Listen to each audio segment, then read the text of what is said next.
está en la más absoluta oscuridad, es cuando puede volver otra vez la luz.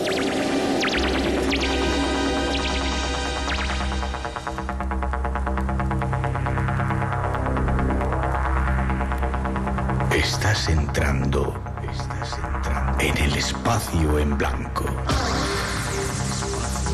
Una puerta a nuevas dimensiones de la existencia.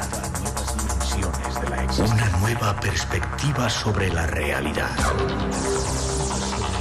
Espacio en blanco.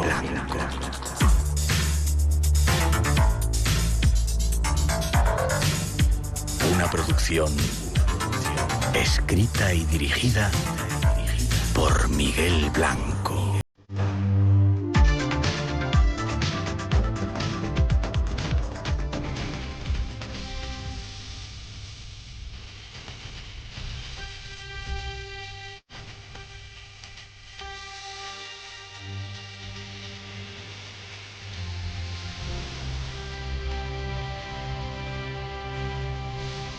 Hola, buenas madrugadas. En plena Nochebuena no podía faltar nuestra cita.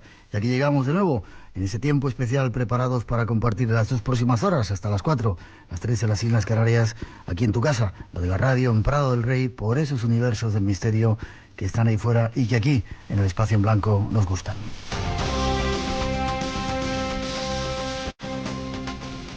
Es un placer para todos nosotros estar aquí en estas fechas tan señaladas. Los saludos y la cordial bienvenida a nombre de todos los que semana a semana nos dedicamos a realizar nuestro programa, incluido nuestro técnico, Rodrigo Vázquez de Prada, que esta noche cuida nuestro mágico sonido. Como os digo, un placer estar aquí en este tiempo.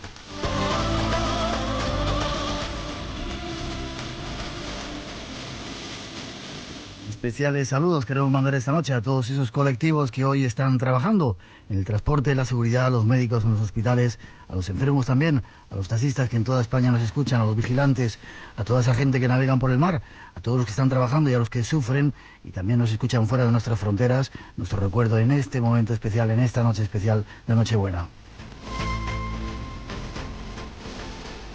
Gracias también a los que nos escucháis a través del podcast, haciendo que seamos uno de los programas más descargados y más oídos a estas horas. Así que muchas gracias, un placer compartir estas 2 horas, como digo, en esta noche especial de Navidad, en estas especiales ediciones del Espacio en Blanco.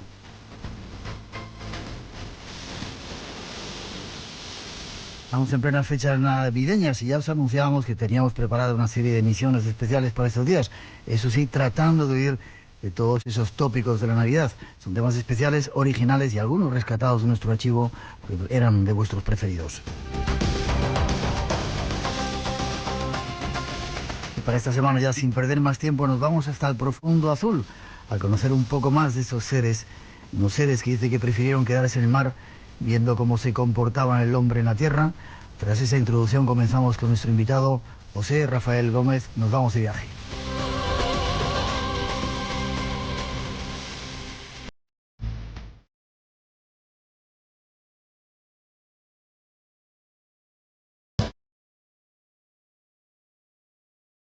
Tras la desaparición de los dinosaurios hace 65 millones de años, unas pequeñas criaturas comenzaron a proliferar sobre la Tierra, los mamíferos. De ellos, hace 50 millones de años, una rama conocida como artiodáctilos se especializó en vivir al borde del mar, del que obtenían fundamentalmente su alimento. Pero poco a poco, mutaciones evolutivas fueron haciendo a estos animales cada vez más adaptados al entorno acuático costero, convirtiéndose primero en criaturas anfibias y después en seres plenamente marinos. Los cambios continuaron hasta que hace unos 15 millones de años ya existieron delfines como los actuales nadando en los mares de nuestro planeta. Nacía así uno de los seres más inteligentes y curiosos del mar. Los delfines son pequeños cetáceos con dientes. Son animales marinos que viven en las aguas templadas de los océanos Atlántico y Pacífico generalmente. Su cuerpo es aerodinámico, con pequeñas aletas. Son seres que pueden llegar a medir cerca de 4 metros y pueden llegar a pesar hasta 300 kilos. Viven en grupos de 6 o más de 100 individuos y se comunican entre sí mediante diferentes silbidos. Su sociedad está muy estructurada, ayudándose los unos a los otros. Si un delfín se está muriendo, otros delfines de su grupo vendrán a ayudarle, apoyándole todos con su cuerpo para que el agujero que utiliza para respirar se mantenga por encima del nivel del agua. Los delfines utilizan gestos para comunicarse, pero también se comunican a través de un ruido que parece un silbido. Algunas investigaciones en la vida de los delfines parecen demostrar que al nacer un delfín, su madre le silba una y otra vez para que su bebé reconozca su voz y para ayudar al bebé a crear su propia firma de voz. Se cree que cada delfín tiene su propia firma, un silbido personal que es único, como la firma de las personas. Son algunos datos de estos fantásticos seres, pero hay más. Nuestro invitado nos cuenta.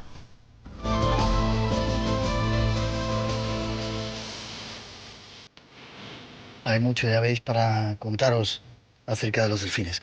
Empezamos, si te parece. No sé por dónde, porque tantas cosas. Surgen hace 15 millones de años. Más de 15 millones. Los delfines, como los vemos hoy día, están ahí desde hace 15 millones de años. O sea, debe ser de los animales más antiguos, seres más antiguos del planeta. No me gusta llamarles animales. No, hay tortugas. Hay reptiles que son más antiguos. Los tiburones son, por ejemplo, muchísimo más antiguos. ¿Sí? Los tiburones, las propias cucarachas, ¿sí? Son insectos, ¿no? Prácticamente no han cambiado evolutivamente desde hace cientos de millones de años. Los delfines sí son mamíferos como nosotros. Hace 65 millones de años, cuando desaparecieron los dinosaurios, esta especie, este tipo de animal que entonces era prácticamente inadvertido, ¿no? Muy residual, que eran los mamíferos pequeñitos, empezaron a proliferar, y de ahí una rama se dedicó a alimentarse en las costas, ¿no? En las costas del océano. Y poco a poco, como hemos oído en el corte, pues se han ido adaptando a alimentarse de estos alimentos marinos y haciéndose cada vez más especializados a través de adaptaciones evolutivas, ¿no? Y con el tiempo, el paso del tiempo, o sea, los cambios en las especies los produce el paso del tiempo y la selección que descubrió Darwin, ¿no? Sí. Y esto es lo que hizo, pues, que de aquellos pequeños mamíferos que tenían aspectos similares o parecidos a lo que sería una comadreja hoy día, pues se fueron adaptando poco a poco. Se hicieron anfibios primero, es decir, animales que vivían tanto en el agua al modo como las nutrias hoy día, ¿no? Y poco a poco aguantaban mejor la respiración durante más tiempo, se fueron cambiando, ¿no? Su morfología, hasta prácticamente ser animales plenamente marinos, y luego hace 15 millones de años ya ser como son hoy día. Ya, no te he dicho ni he dicho a nuestros oyentes que tenía muchas ganas de hacer un programa sobre los delfines, porque para mí son seres muy especiales. Y esto que estamos escuchando de fondo es el sonido auténtico de los delfines. Vamos a escuchar un poquito más alto.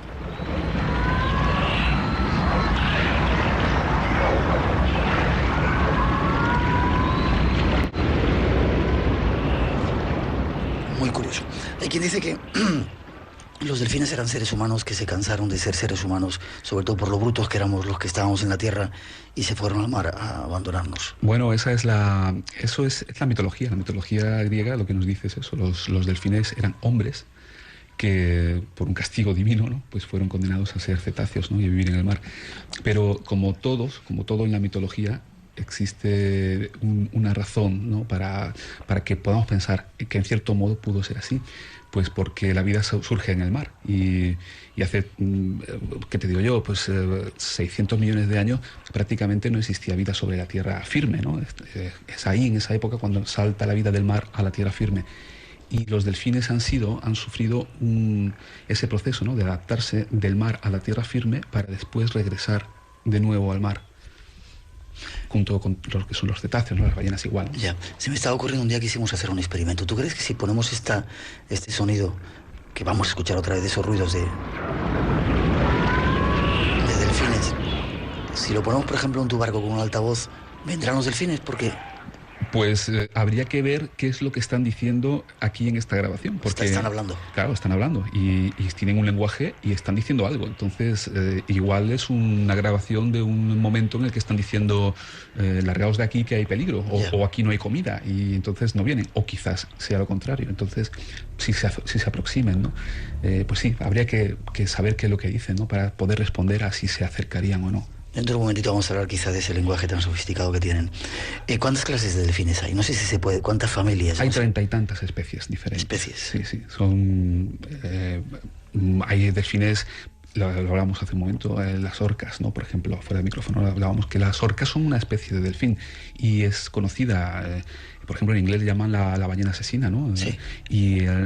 Mucha gente piensa que es una ballena. En realidad no lo es un delfín. Por ejemplo, las ballenas piloto, que son los calderones. Es que hay en Canarias, bueno, y en otras zonas. Sí, en Canarias. Una colonia en Canarias. En la colonia estable. Aquí también los hay, yo los he visto aquí. Pues, son muy pequeñitos esos para ser ballenas, ¿no? Bueno, pueden alcanzar los 9-10 metros, casi como las orcas. O sea, es el no tamaño. Son tan pequeños. Yo los que he visto son más pequeñitos, sí. Y estos son delfines también, los calderones. En fin, las marsopas son delfines más pequeñitos, de prácticamente 1 metro, 1,5 metros. Hay una gran cantidad de especies y los más comunes, lo que todos podemos tener en nuestro subconsciente, en nuestra imaginación, ¿no? Como la imagen del delfín, suelen ser los delfines de nariz de botella, o los mulares, que son los que se utilizan en los delfinarios, ¿no?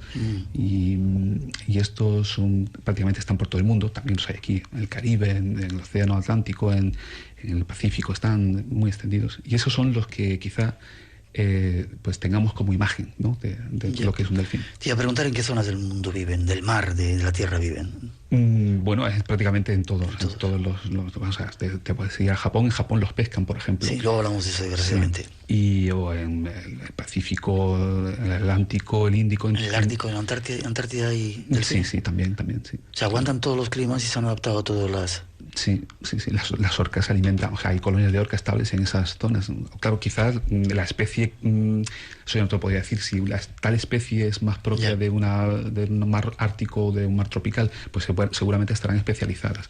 Pero, por ejemplo, las colonias de orca te las puedes encontrar en océanos o en lugares próximos al Ecuador y prácticamente en las zonas antárticas, ¿no? O árticas también. Hay especies de delfines que están totalmente especializadas en un punto determinado y otras que son polivalentes, ¿no? Que están extendidas por todos los hábitats, ¿no? del planeta. Dentro de un momento vamos a hablar de los supuestos poderes paranormales de los delfines, pero hablábamos en esta introducción del silbido. Es como una especie de firma. Como decíamos en esa información, la madre cuando nace lanza el silbido para que el bebé sepa reconocer esa firma. Sí. ¿Funcionan así? Sí, yo le hubiera dado otro nombre a más que firma. Le hubiera puesto, o sea, le hubiera dicho que es como si le dieran el nombre. En realidad, ¿sí? ese silbido yo creo que es como el nombre que la madre, como a nosotros, sí. Como a mí de pequeñito me dijeron tú vas a ser Joselito, a ti Miguel, pues la madre... Miguelito. Pues la madre la madre de los delfines, las madres de delfines, pues hacen igual, solo que ellos utilizan no la cuerda vocal, obviamente, sino el sistema que tienen, que son los silbidos. Entonces dan un tipo de silbido concreto para ese pequeño cachorrito de delfín, ¿no? Y ese es el silbido que va a acompañar a ese delfín a lo largo de toda su vida. Se van a llamar a largas distancias utilizando ese silbido para referirse concretamente a ese miembro en concreto del grupo. Y cada uno de los miembros del grupo tiene el suyo particular. Es asombroso, porque dime tú a mí qué otra especie, exceptuando la nuestra, tiene este nivel de este lenguaje tan complejo y esta posibilidad de llamarse por sus nombres particulares cada uno de los miembros del grupo, ¿no? Y también a la hora de ello hablar, a veces ellos cuando emiten claro, ten en cuenta el hábitat donde viven, a veces se están comunicando a una distancia que no se están viendo. Hay en concreto hay comunicaciones entre grupos de delfines, entre manadas de delfines que no están en contacto visual, pero para identificar quién está hablando ellos lanzan su indicativo, su nombre. Soy Miguelito. Soy Miguelito, soy Joselito. Oye, está pasando esto aquí, que aquí hay un banco de caballas, venimos aquí, que se está comiendo muy fácil. Entonces es así, fíjate. Qué curioso. Y otros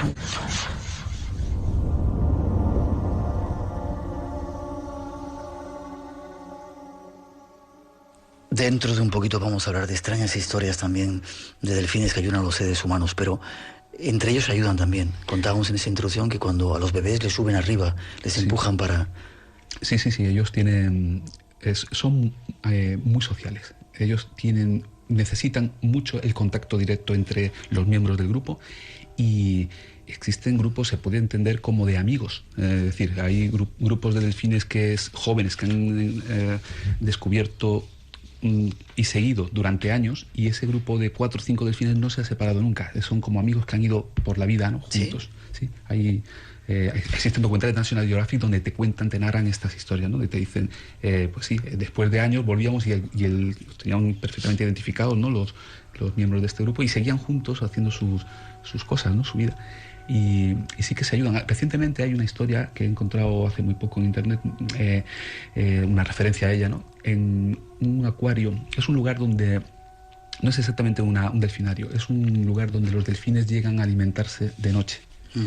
Y de esta manera pues ellos acuden a alimentarse, les alimentan los encargados que están allí, y la gente pues paga una entrada para verlo, ¿no? Es una especie de espectáculo que, teniendo en cuenta otros que hay, pues este no me parece ni mal, porque los delfines van voluntariamente, les alimentan y se marchan. Bueno, del grupo de delfines que acudía regularmente a alimentarse, ¿no? Que ellos ya tenían conocidos, ¿no? De tanto tiempo, dejaron de ver a 2 de ellos durante unos días.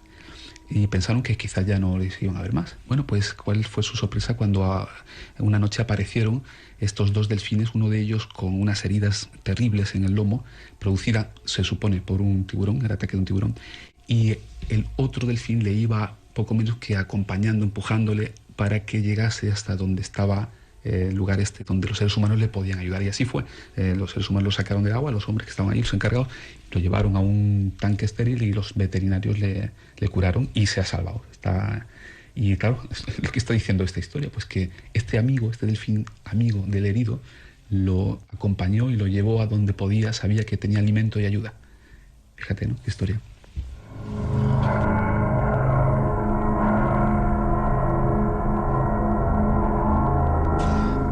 Luego os contaremos también, de hecho tenemos una información hace poco tiempo, parece que los delfines no son tan buenos como este señor nos los presenta, de vez en cuando se enfadan y dan leña, pero hablaremos dentro un poquito de ellos.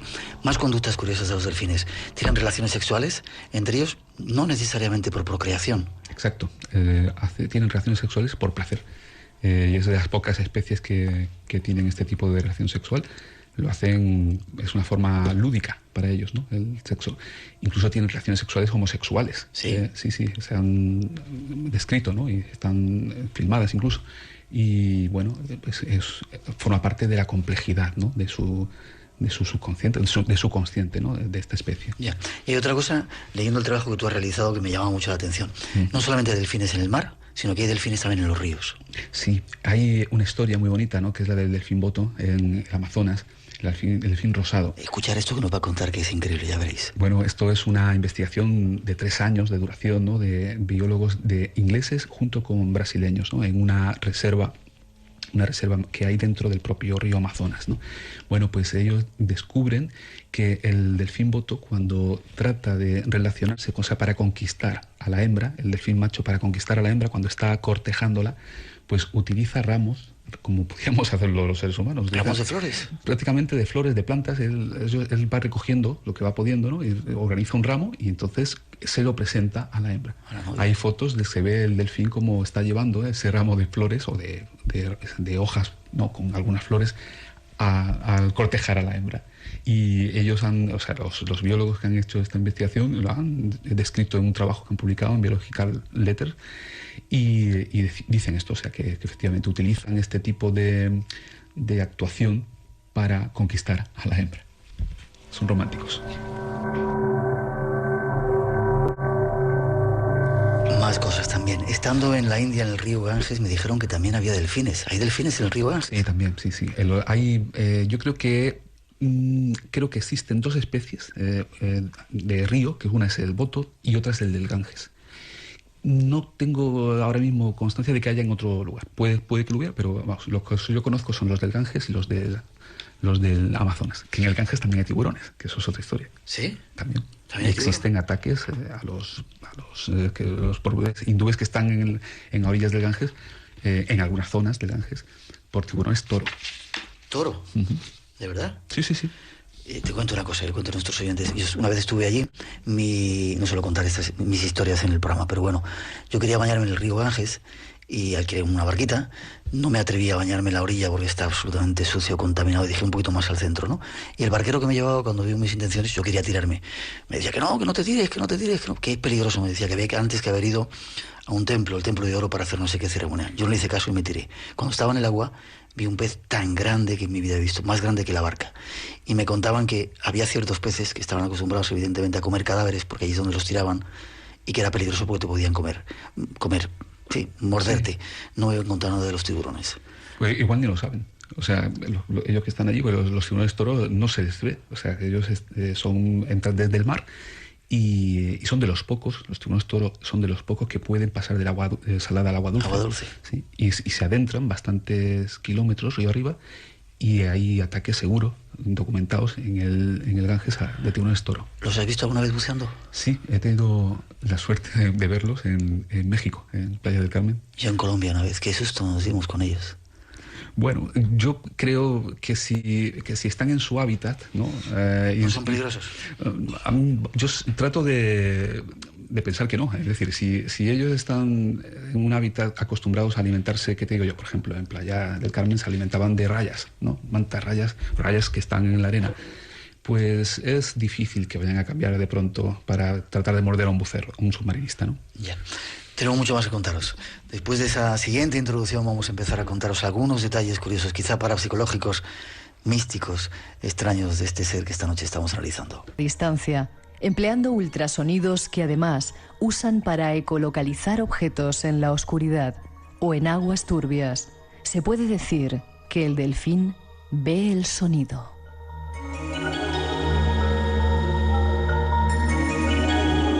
El cerebro humano solo es capaz de captar 20 o 30 señales por segundo, pero el delfín puede distinguir hasta 700.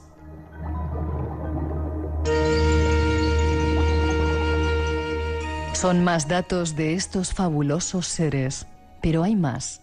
Escuchemos. Bueno, es cierto que los americanos, y algunos otros gobiernos han utilizado los delfines para limpiar de minas, para hacerlos como vigilantes en los puertos en determinados momentos, e incluso lo están haciendo ahora. Sí, yo creo que sí, pero vamos, seguro, porque la investigación de delfines empieza en los años 40 y empieza como siendo una investigación militar, para darle un uso militar. Y este uso, o sea, utilizarlos para limpiar de minas un puerto o para vigilancia, es dentro de lo malo lo mejor, porque existían proyectos de tratar de cargarles con explosivo y utilizarlos como torpedos, ¿no? Prácticamente torpedo biológico hacia un buque, ¿no? Hacerlo detonar en la cercanía del barco. Y desde luego eso es una salvajada, ¿no? Pero utilizarlos para limpiar minas, que lo pueden hacer bien y evitando riesgo para ser humano, pues mira, eso a mí no me parece tan mal, ¿no? Ya. El cerebro de los delfines, ¿cómo es? ¿Qué se ha estudiado de ellos? Bueno, es como se ha dicho, ¿no? El cerebro es extremadamente, comparado con otros animales, otros mamíferos de ese entorno, ¿no? Marino, ¿no? Las focas, las nutrias, los seres marinos. El delfín tiene un cerebro totalmente complejo, tiene un córtex muy complejo, tiene los hemisferios separados, de tal manera que puede desconectar uno del otro.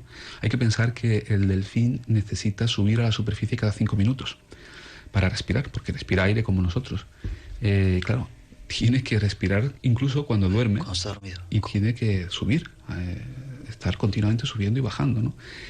Para poder descansar, porque si no se volvería loco. El cerebro está articulado de tal manera que una parte de un hemisferio lo desconecta y el otro se encarga de subir a la superficie a respirar. Uh-huh. Increíble, ¿no? Sí, es una facultad muy curiosa, muy interesante. Y luego la capacidad que tienen de diferenciar o de discernir. Nosotros escuchamos muy pocos sonidos. Sí. Nosotros tenemos una capacidad de digamos, discernir dentro de lo que es un segundo, ¿no? Prácticamente un sonido de un segundo, prácticamente 25, 26 sonidos diferentes, alguien que escuche perfectamente. Sin embargo, en el mismo tiempo, ¿no? En este tipo de chasquido, ¿no? Que nosotros percibiríamos como un chasquido de un segundo, un delfín puede detectar hasta 700 tipos diferentes de sonidos. O sea, imaginemos, ¿no? Por eso nosotros percibimos a veces el lenguaje del delfín como un chasquido. Un chasquido, esto es lo que nosotros oímos. Ahí hay 700 mensajes o pequeños mensajitos diferentes que pueden articular un lenguaje totalmente rico y complejo. Quizás esto esté detrás de los hechos que hemos visto, que los biólogos han visto y que nos ha llevado a pensar que quizá existiese algún tipo de telepatía incluso entre ellos, puesto que cuando se les ha visto hacer en común tareas complejas sin que previamente se hayan ensayado y que han sido rápidamente improvisadas, no cabe el pensar que eso ha podido ser hablado entre ellos. Sin embargo, si la comunicación ha sido a este nivel y hay 700 sonidos diferentes en cada segundo, cabe la posibilidad de que tengan una posibilidad, una forma de comunicación tan absolutamente brutal que les permita hacer esto que hemos dicho asombroso, ¿no? Estos ejercicios que han hecho asombrosos y que está fuera de nuestro alcance, por supuesto. Bien. Hablas en tu trabajo del estudio Kewal o de Basin en Hawái, que trabajó con 4 delfines y descubrió cosas asombrosas. Enseñaron a los delfines a entender señales gestuales, identificándolas con objetos y órdenes. Y después parece ser que 2 delfines entre ellos hicieron una cosa que no les habían enseñado, pues dijeron, haced lo que queráis. Y de repente los delfines entendieron, ¿eh? Eso es, justamente, y además lo que acabo de decir antes viene de este ejercicio que hicieron. Se trata de Louis Herman, que tenía un laboratorio de estudio de delfines en Hawái en los años 80. Este hombre, Herman, es un psicólogo cognitivo de primer orden que lleva trabajando con delfines desde los años 60 prácticamente, ¿no? Y para un artículo, una entrevista que le hizo National Geographic, él relata esta investigación que estuvo llevando a cabo en Hawái en los años 80 con 4 delfines, tratando, como has dicho, ¿no? de transmitirle un lenguaje gestual, ¿no? Sencillo, ¿no? Que sea suficiente para transmitirle algunas órdenes simples. Cuando ya tenían este lenguaje un poquito ya más maduro, un día cogieron y hicieron una prueba a 2 hembras del grupo y dijeron, bueno, tratar de hacer un ejercicio improvisado. Improvisad vosotras el ejercicio, lo que queráis.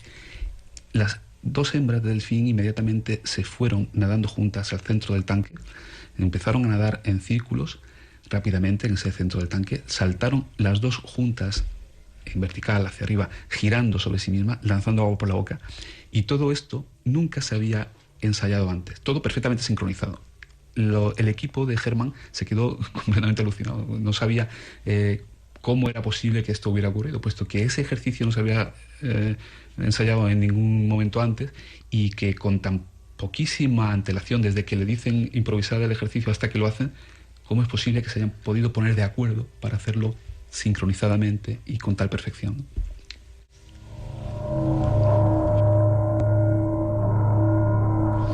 Más cosas todavía. Hay algunos grupos humanos que parece ser que colaboran con delfines, pescan con delfines. Sí, esto es muy curioso porque existen algunos lugares de nuestro planeta donde el ser humano utiliza o es ayudado por delfines a la hora de pescar, ¿no? Hay un lugar en Santa Catarina, al sur del Brasil, donde los pescadores de la localidad pues se van a la playa, observan el mar y cuando ven los delfines ahí en lontananza, preparan las redes, se introducen en el agua hasta la cintura, extienden las redes a modo como si fuese pues una red de tenis, por decir así. Sí. Los delfines desde la alta mar van acercándose, van llevando los cardúmenes a modo de rebaños, los van conduciendo hasta esa playa donde los hombres simplemente tienen que cerrar la red y sacan unas capturas asombrosas, ¿no? Y esto es gracias a la actuación de los delfines. Esto es una actividad ancestral ahí. Y no es el único lugar. En Mauritania, Jacques Cousteau, famoso Jacques Cousteau, tiene filmado en localidades... ¿El Panther quién? Exacto, en localidades de la costa occidental, ¿no? De la costa atlántica mauritana, este tipo de actividad. Pero ahí es más curioso porque tú... Lo he visto, sí, he estado varias veces y es poner los pelos de punta, ¿sabes? Claro. ¿Cómo hablan los pescadores de los delfines? Claro. Para ellos son seres divinos. Sí, cuéntalo tú que te lo has invitado. No, prácticamente yo lo que... Seguro tú lo has visto in situ, tienes más información que yo. Yo lo que tengo es la película de Cousteau. Tú eres el invitado, cuenta la película de Cousteau. Bueno, pues la película de Cousteau es que los... Es cierto, ¿no? La forma en la que tenían de hablar los pescadores de los delfines no es como si hablaran de un animal. Hablaban como si hubiera ahí un ser casi de tú a tú. Y ellos golpean el agua con palos y es la forma de avisar a los delfines de que necesitan pescar. Y entonces, después de un ratito de estar golpeando el agua, aparecen los delfines y les llevan los peces que prácticamente saltan del agua a la arena, por decir así, y simplemente lo tienen que recoger. Algo increíble. Sí. ¿Algún otro lugar más donde lo hagan? Sí, en Australia. Hay otra isla al norte de Australia que separada de la isla grande, también esta actividad existe. Y bueno, esto es lo que he encontrado, pero estoy seguro de que debe existir en algún otro lugar este tipo de actividad también, ¿no? Déjame que te pregunte también, ¿por qué no se comen los delfines? Afortunadamente, bueno, algunos. ¿Por qué no es una carne como la del atún? Bueno, ¿hay algún respeto? ¿Hay alguna...? Yo, fíjate, no tengo una explicación clara, ¿no?, para esto. Sé que se come, en Japón lo utilizan para comer, en Dinamarca también, en las Islas Feroes también. Yo creo que el ser humano, cuando no tiene más remedio, come lo que haga falta. Y ha comido delfín y sigue comiendo delfín en algunos sitios. Pero si puede evitarlo, y pues la cosa ya está muy diferente, ¿no?, a como estaba a lo mejor hace miles de años, entonces el delfín no es grato para comer, simplemente por la simpatía que existe, ¿no?, hacia él, por parte nuestra, ¿no? No es una pieza, no es una vaca, ¿no?, que podamos descuartizar y comer los filetes, no. Notamos que hay algo más, hay una conciencia, y eso nos retrae a la hora de utilizarlo como comida. Sin embargo, en Japón a veces bueno, no sé, no quiero... En ciertos lugares del mundo, de repente en algunas bahías los traen y los matan a palos y es tremendo, ¿no? Sí, sí, efectivamente. Esto, por desgracia, sigue ocurriendo porque en Japón había 2 localidades donde se hacía. Una de ellas se ha pasado al ecoturismo, es decir, de capturar delfines y matarlos. Ahora lo que hay allí es una empresa, hay varias empresas de sacar a turistas a ver delfines en el mar, lo cual es magnífico, ¿no? Qué bien. Pero aún sigue quedando la otra localidad que tiene un permiso del gobierno de Japón para pescar hasta, creo que eran 500, 600 piezas. Ellos dicen y su excusa es porque los delfines se comen a las capturas de peces, que es de lo que viven, ¿no? Están equivocados, puesto que lo que hace daño realmente a las capturas de peces es la explotación brutal de la pesca, la sobreexplotación de recursos pesqueros que hacemos los humanos, utilizando a veces satélites, avionetas y pescando indiscriminadamente sin dejar que dé tiempo a que las especies se regeneren, ¿no? Espacio en Blanco. Madrugada del viernes al sábado y del sábado al domingo, de 2 a 4, en Radio Nacional de España.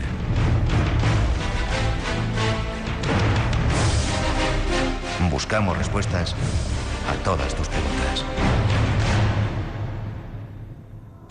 Seguimos en esta única edición del Espacio en Blanco por esta semana. Sabéis que ayer, no sé si eran los delfines o quien entró por ahí, tocó las ondas y nos evitó estar aquí en esta cita apasionante que siempre deseamos tener con vosotros, pero yo creo que esta noche estamos disfrutando. A mí me has dado en uno de los sitios que más me gusta, o sea que podríamos estar hablando 4 horas, hacemos una edición especial de los delfines del programa hoy, ¿te parece? Bueno, como tú quieras.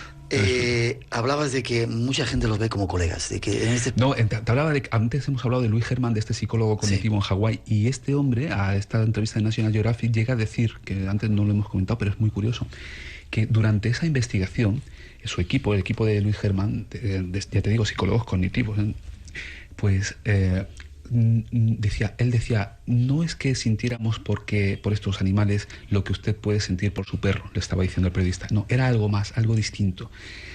Nos sentíamos guiados por ellos para que fuéramos capaces de descubrir las capacidades de sus mentes. Como si nos estuvieran enseñando a nosotros. Sí, para que pudiéramos descubrir las capacidades de sus mentes. No puedo referirme a ellos de otro modo que como colegas. Fíjate que diga esto un psicólogo cognitivo, ¿no? Sí, yo creo que la gente que minusvalora, ¿no? Y habla de los delfines con más como alejado de esto que estamos comentando hoy, es porque no los conoce bien. Cuando tú hablas con gente que conoce, que ha trabajado íntimamente con delfines, te das cuenta del respeto que sienten por ello y de lo asombroso que están, ¿no? Asombrados que están, ¿no? Ajá. Terapias con delfines. Bueno, antes de eso, hay quien dice que los delfines son muy buenos. Escucha esto. Al principio parecía solo un juego. El delfín Gaspar comenzaba sus maniobras de acercamiento a esta pequeña embarcación de remeros cuando la situación comenzó a adquirir tintes peligrosos. Fueron momentos de tensión que derivaron en un cuerpo a cuerpo contra el equipo grovense. Nos dio un golpe en el costado, tiró al patrón dentro del barco. El gran susto se contagió también entre los espectadores. Entre gritos les pedían que levantasen los remos para defenderse. Impresionaban sus 400 kilos de peso. La preocupación que tiene yo es que en cualquier momento que la embarcación, el batel, volcase y que a lo mejor que cayese algún deportista al agua, ¿no? Afortunadamente todo quedó en una anécdota. El saldo, un competidor golpeado por un palazo malogrado y un remo roto. Arrancó el remo del batel y en ese momento ya rompió la pala. En otras ocasiones han sido buceadores los que se han topado con él. Más habitual es ver cómo se asoma por los principales muelles pesqueros.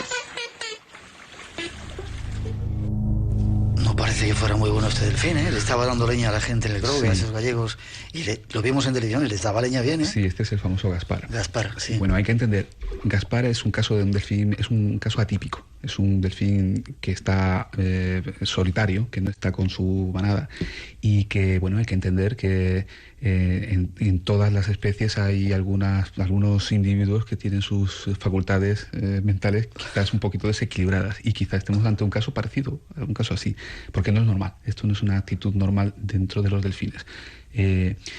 Y quizás solo sea esto, ¿no? Que el pobre Gaspar pues está un poco mal de la chaveta, ¿no? Como si dijéramos. Le pilló mal día. Sí. Han habido otros casos, por ejemplo, de ataques de orcas en delfinarios. De eso lo hablamos, bueno, si quieres, lo hablamos después, vale. Porque aparentemente se decía también que, vamos a hablar ahora, que la orca es la ballena asesina y parece que no es tan mala como parece, aunque ha habido casos. Claro, si hablamos de la orca en el mar, no existe, pese a la película esta famosa que hubo americana, ¿no? De que ¿Raza Willy?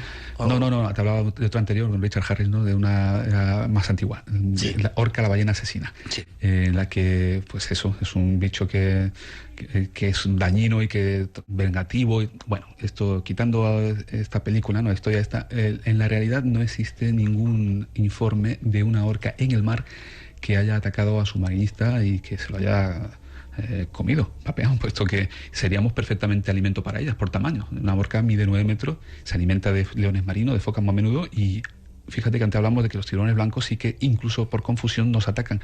Sin embargo, las orcas no ha habido este tipo de informe nunca. Cuando ha habido informes de orcas que atacan a seres humanos han sido en delfinarios. Y recientemente, hace poco, murió una chica en un delfinario, creo que fue en Florida, por ahí.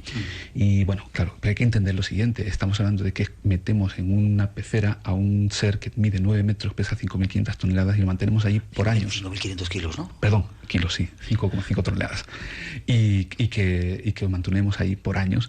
Y claro, una cadena perpetua. Claro, su facultades mentales es muy fácil que empiecen que se vayan y que simplemente por desesperación pues se puedan producir este tipo de conductas, ¿no? Hay que entenderlo. Ya.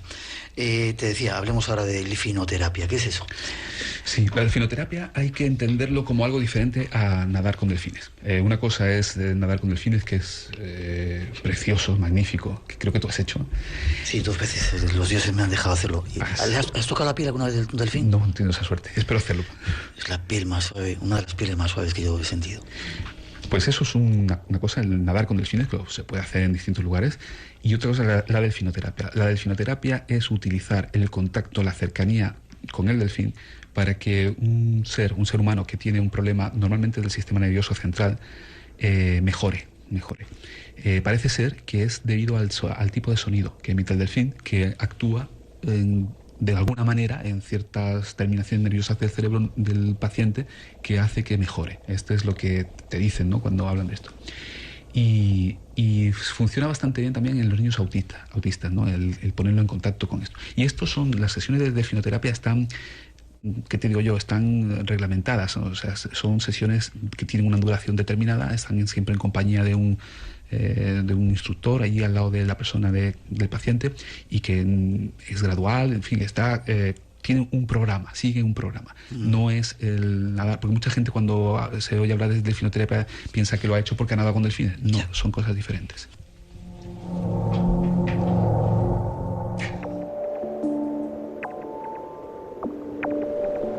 Todos conocemos historias asombrosas en las que los delfines ayudan a los seres humanos.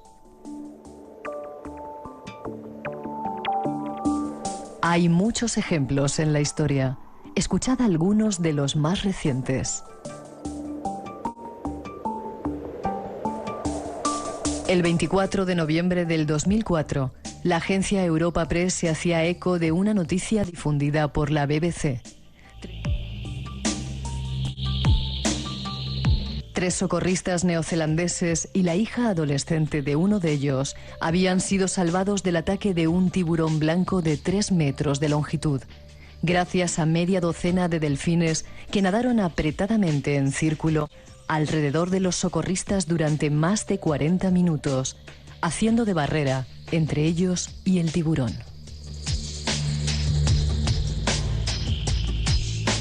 Este suceso tuvo lugar en una playa de Whangarei, en North Island, Nueva Zelanda, y los 4 neozelandeses que vivieron la experiencia no tuvieron dudas de que los delfines actuaron deliberadamente para ayudarles.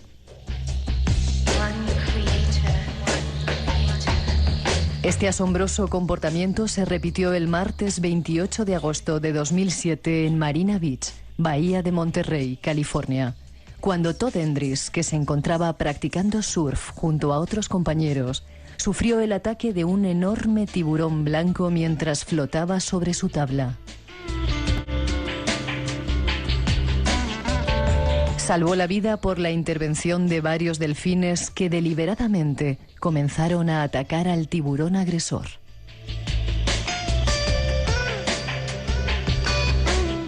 Hay muchos más casos, experiencias insólitas que se viven en todos los mares de nuestro planeta. Nuestro invitado nos cuenta. En estos últimos minutos me gustaría, José Rafael o Joselito, ¿cómo te llamo? Bueno, José Rafael. Ya Joselito queda atrás. Fuera, claro, hace años. Eso es mi madre. Vale. A mí me puedes llamar Miguelito si quieres, ¿eh? Sí, joder, eso es porque tiene menos complejos que yo, seguro. Trato. Historias de delfines. Ha habido muchos casos en los que parece ser que los delfines han ayudado a los seres humanos, ¿no? Desde muy antiguo. Pues sí, esto es la mitología ya nos habla de ello, y nos dice, por ejemplo, Aarón de Lesbos. Es una historia, existe representaciones en monedas antiguas del año 480 a.C. en Siracusa, donde aparece un joven cabalgando sobre delfines. Y esto responde a una historia, una leyenda, que lo que decía es que Aarón de Lesbos fue salvado por delfines una vez que estaba navegando en esas aguas y fue arrojado al mar por los marineros de su barco, ¿no? En aquellas épocas, pues parece que no eran muy fiables y los lanzaron al mar y fue salvado por los delfines. Pero esto es una leyenda, pero hay datos comprobados, parece ser. Sí, esto es la mitología. La mitología que, por ejemplo, Ulises también, parece que hay un pasaje donde fue rescatado de morir ahogado por 2 delfines. Pero los datos actuales, la pregunta es, ¿existen datos fiables actualmente de personas que han sido salvadas y ayudadas por delfines? Sí, la respuesta es sí. Podemos hablar, por ejemplo, del yate Andorra. Este es una historia absolutamente asombrosa.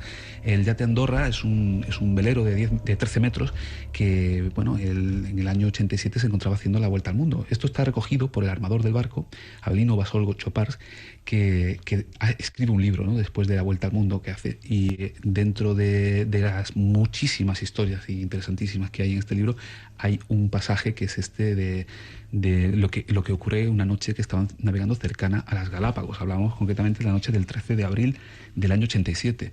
Esa noche, él dice en el libro que era tan oscura que daba pavor, y los 3 miembros de la tripulación, él y 2 más, estaban tensos porque, claro, es una noche muy desabrida, muy oscura. Se encontraba uno de ellos en la caña, o sea, en la rueda del timón, otro tratando de dormir en el interior, y él, concretamente haciendo cálculos en la mesa de cartas. Estamos hablando de que era el año 87 y no existía el GPS prácticamente como es hoy día, ¿no? Y era un barco español, ¿no? Sí, se llamaba el Andorra, en Andorra concretamente el Andorra entre Alisos y Trifones, pero el barco del velero se llamaba Andorra porque consiguió financiación del gobierno de Andorra para hacer esta vuelta al mundo y participar en una convención de buques, una reunión de barcos que hubo en Australia, ¿no? En Sydney en esas fechas, ¿no? Y es español y eran españoles los tres que estaban allí. Él dice que le llamó la atención porque habían estado viendo delfines, ¿no? Que era muy común en esas aguas, decía él, relata él, pero que en un momento dado la actitud de los delfines empezó a ser rara. Era de noche, ellos habían hecho un cálculo en la carta, te decía que no existía el GPS entonces como una herramienta común que es hoy día, entonces los cálculos de navegación se hacían al modo antiguo, ¿no?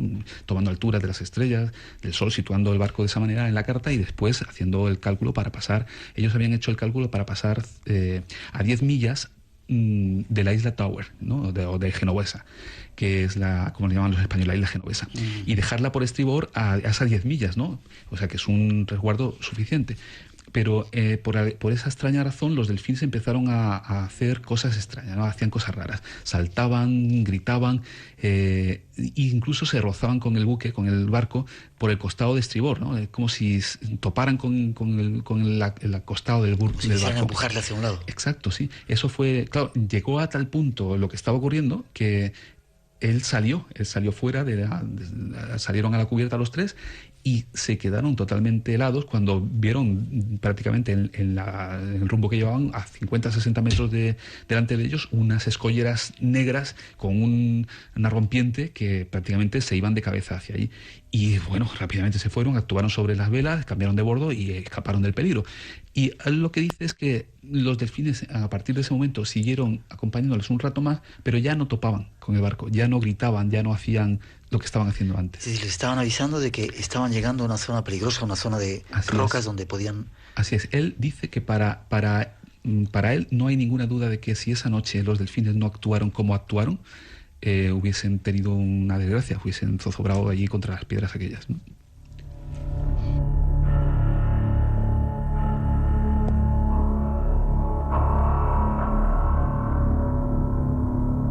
Más casos. Hay un caso que también relatas en este trabajo, luego me vas a contar otro, de Lian, el balsero cubano. El balserito, sí. Sabes que está considerado como leguá para los santeros cubanos, como si fuera una deidad salvada de las aguas. ¿Pero qué pasó con la historia de este niño? Pues bueno, todos lo recordamos, ¿no? Prácticamente, aún está en nuestra memoria, ¿no? Cuando esta historia tan dramática salieron este grupo de personas, ¿no? de Cuba, prácticamente en una balsa, ¿no? Iba la madre, iba el padrastro del niño, el propio niño Elian, y en total eran como 14-15 personas, ¿no? Bueno, el problema fue que, la desgracia fue que zozobró, que esta balsa se deshizo y prácticamente murieron ahogados todos, excepto el niño, que quedó sujeto, agarrado. Yo creo que la madre lo puso allí a una balsa, ¿no? Es a una cámara de camión, ¿no? Prácticamente. Una rueda, o sea, esto que se infla, ¿no? Esas cámaras. Y ahí estuvo él aguantando, pues se hizo el cálculo entonces 50 horas, o sea que son varios días. Y el niño, cuando es recogido por pescadores, estamos hablando de un niño de 5 años, casi a punto de cumplir 6, cuando es recogido por pescadores norteamericanos, lo que cuenta es que ha sido acompañado por delfines que le acompañaron de día y le hicieron compañía también de noche, que siempre estuvieron con él y con los que incluso llegó a jugar, ¿no? Bueno, es absolutamente asombroso. En esas aguas que están infestadas de tiburones, es fácil entender que si quizás no fuese por esta actuación, pues no hubiese sido recogido por nadie, se lo hubieran comido los tiburones, ¿no? Enigmas, misterio, imaginación. Espacio en blanco. Más casos, quiero que me cuentes, de ayuda de delfines que estén de alguna manera comprobados. Mira, habéis hablado antes en el corte de Todd Hendricks, que fue atacado por un tiburón cuando practicaba surf. Esta historia es más curiosa o más interesante oírla, la del compañero, que vio todo lo que ocurrió, ¿no? Para entender qué ocurrió exactamente, ¿no? ¿Qué tuvo que pasar ahí? Estamos hablando de un muchacho, Todd Hendricks, que estaba con su tabla de surf practicando surf una mañana en la bahía de Monterrey, ¿no? Allí en California. Y bueno, lo que él cuenta es que de buenas a primeras aparecieron unas fauces debajo de él y era un enorme tiburón blanco que le apresó, ¿no? Y relata que fue atacado en 3 veces, ¿no? La primera vez le raspó, le sacó toda la piel de la espalda, pero como el tiburón le cogió por detrás y por delante tenía la tabla de surf, la propia tabla de surf le defendió un poco a los órganos vitales, ¿no? Y que después prácticamente el tiburón le soltó después del tercer ataque, ¿no? Y que fueron muy seguidos, y que él pudo subirse a la tabla y continuar, coger una ola y llevar hasta la orilla.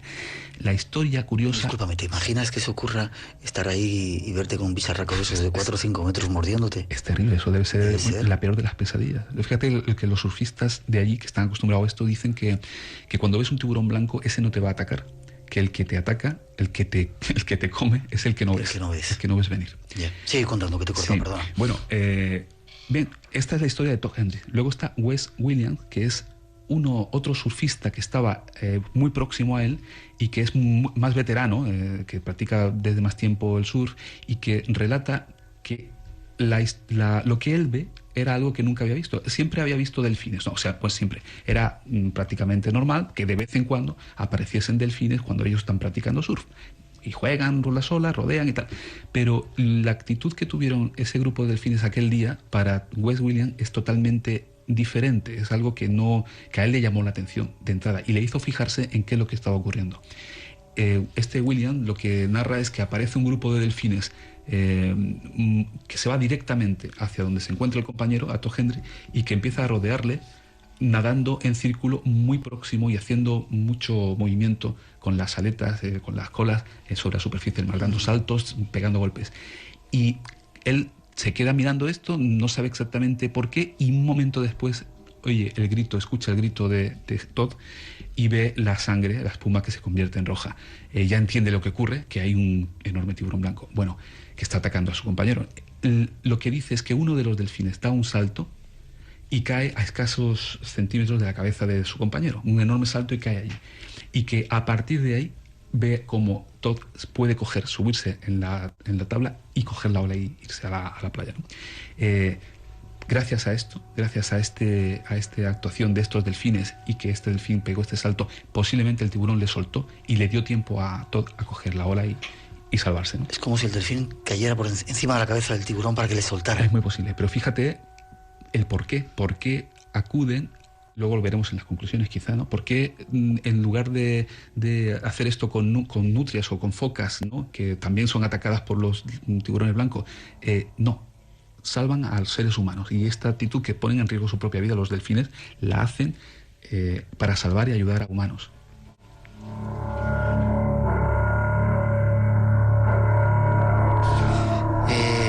Teníamos otra cosa ahí preparada, pero como nos apasiona el tema, seguimos hablando de delfines, ¿te parece? Más casos que se hayan dado.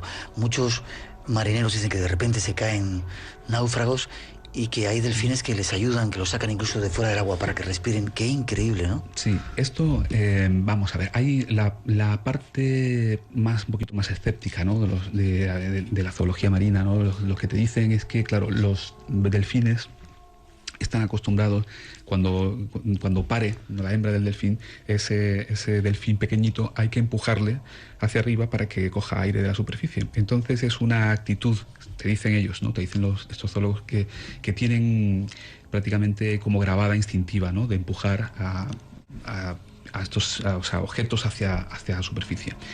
Y esto que puede ser así, pero no explica que hagan estas cosas únicamente en los casos de ayuda a los seres humanos. O sea, tendríamos que haber visto cómo intervienen en un ataque de un tiburón a una foca o a un león marino, y no hay reportado, ni hay ningún informe, ni se ha afirmado que los delfines hayan salvado a este tipo de animal, ¿no?, a ninguna foca, ningún león marino de un ataque de un tiburón. Y con los seres humanos sí ocurre. Por ejemplo, otro caso muy llamativo y además muy reciente, que ha sido recogido por las noticias, han sido hace justamente un año, el 15 de abril de 2009. Un carguero, un buque de carga chino, navegando en aguas del mar Índico, del Océano Índico, pues cuando estaba a punto de ser atacado por piratas, que ahora está en boga. Sí. La noticia lo que dice es que apareció una enorme manada de delfines que se interpuso entre las lanchas de los piratas somalíes y el propio mercante chino, y que la actitud de estos delfines impidió que las lanchas llegaran a donde estaba el barco, ¿no? Y bueno, y esto ha aparecido en las noticias en la radio china, dio referencia de ello, y está disponible encontrar. Incluso hay fotos increíbles del mar lleno de delfines. Qué curioso. Hay otra historia, casi para terminar, una historia que ocurría en Egipto, en el Mar Rojo. Lo llamaban el delfín mágico, Olin, lo llamaban, de un niño Abdalá que cuando cumplió los 5 años parece que se subió a un árbol, cayó, tuvo un problema y se quedó, no podía ni hablar, y sordo. Un día iba navegando con su padre por el Mar Rojo y de repente vio un objeto plateado que estaba debajo y era una delfina. Parece que hubo una extraña relación entre ellos y el niño se metía en el agua y este delfín llegaba, y gracias a la colaboración de ese delfín se curó, volvió a hablar, volvió otra vez a escuchar. Hubo una curación milagrosa. Casi a punto de terminar. ¿Pueden tener poderes especiales los delfines mágicos? Evidentemente hemos visto que su cerebro es más desarrollado.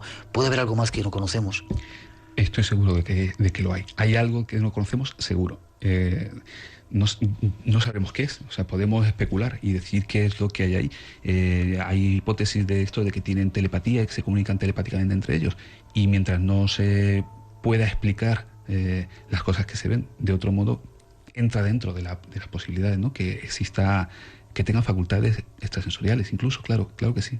¿Y cómo detectan? ¿Por qué detectan que efectivamente hay personas que tienen problemas y se comportan con estas personas con una sensibilidad diferente de cómo se comportan con el guía o con el instructor o con otro que llega que no tiene problemas a nivel del sistema nervioso central, por ejemplo?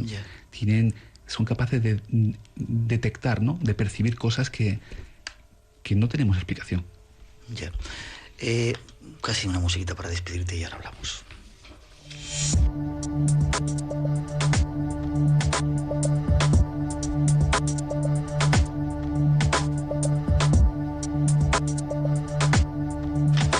Hemos hablado de delfines, nos quedan los tiburones. ¿Son tan malos como dicen? ¿Qué va? No son tan malos, son naturales, son miembros de la naturaleza, ellos lo que hacen es alimentarse. Lo que no hay que hacer es, ponerse en un lugar donde están alimentándose, ¿no? Los accidentes que ha habido, normalmente, el famoso tiburón blanco que Spielberg demonizó con la película y todo esto, pues ahora fíjate, hay una película que donde han filmado, se han metido al lado de tiburones blancos y han estado junto a ellos. Claro, esto lo hacen después de haber alimentado al animal, con unas determinadas condiciones, pero que malicia no hay en ellos. Esto de que hay un tiburón que recurrentemente no abandona una playa y que ahí va cargándose gente, esto es cosa de película. José Rafael Gómez, un placer. El placer es mío también. ¿Nos vas a llevar a ver tiburones? Delfines. Prefiero ver delfines a tiburones en este momento. Delfines, sí, claro que se llama. Hay unas condiciones que espero que haya posibilidad de verlos, sí. Un placer. Regresamos del mar. Hoy no hay servicios informativos y tenemos todavía muchas cosas que contaros. Tras una mínima pausa musical vamos a narraros algunos misterios de un lugar donde dicen que lo que no es sagrado es secreto. Misterios del Vaticano, enseguidita, con invitados especiales. No os vayáis, esto es Radio Nacional en el Espacio en Blanco. Espacio en Blanco. En Radio Nacional de España, con Miguel Blanco.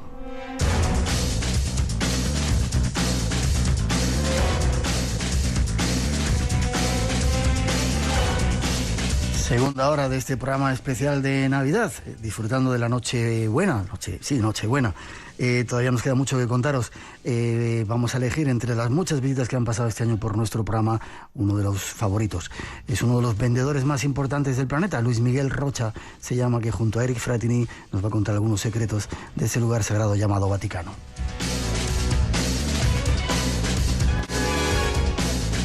No queremos tocar esos temas de estas fechas, sino daros otras informaciones. Después de esa introducción que ofrecen nuestros compañeros, nos vamos de lleno. No os perdáis ni un solo momento de esta bala santa. Luis Miguel Rocha, nuestro invitado.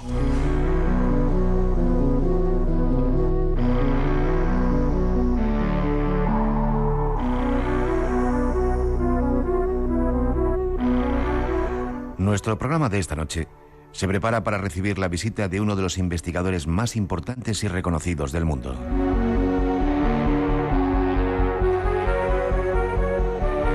Es un profundo conocedor del Vaticano y sus secretos. Y no viene solo. Le acompaña uno de vuestros invitados favoritos.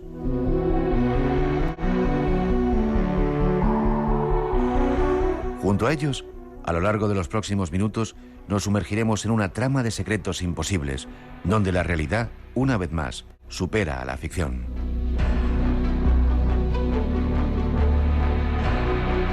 En el Vaticano, lo que no es sagrado es secreto, y tras esta cortina se esconden hechos, traiciones y las más astutas acciones que los hombres hayan podido maquinar. Tras los muros del Vaticano y en sus archivos secretos se esconde gran parte de la historia desconocida de la humanidad. Esta noche, en compañía de nuestros dos invitados, os invitamos a pasear por las salas, por los pasillos de uno de los estados más poderosos y misteriosos del planeta.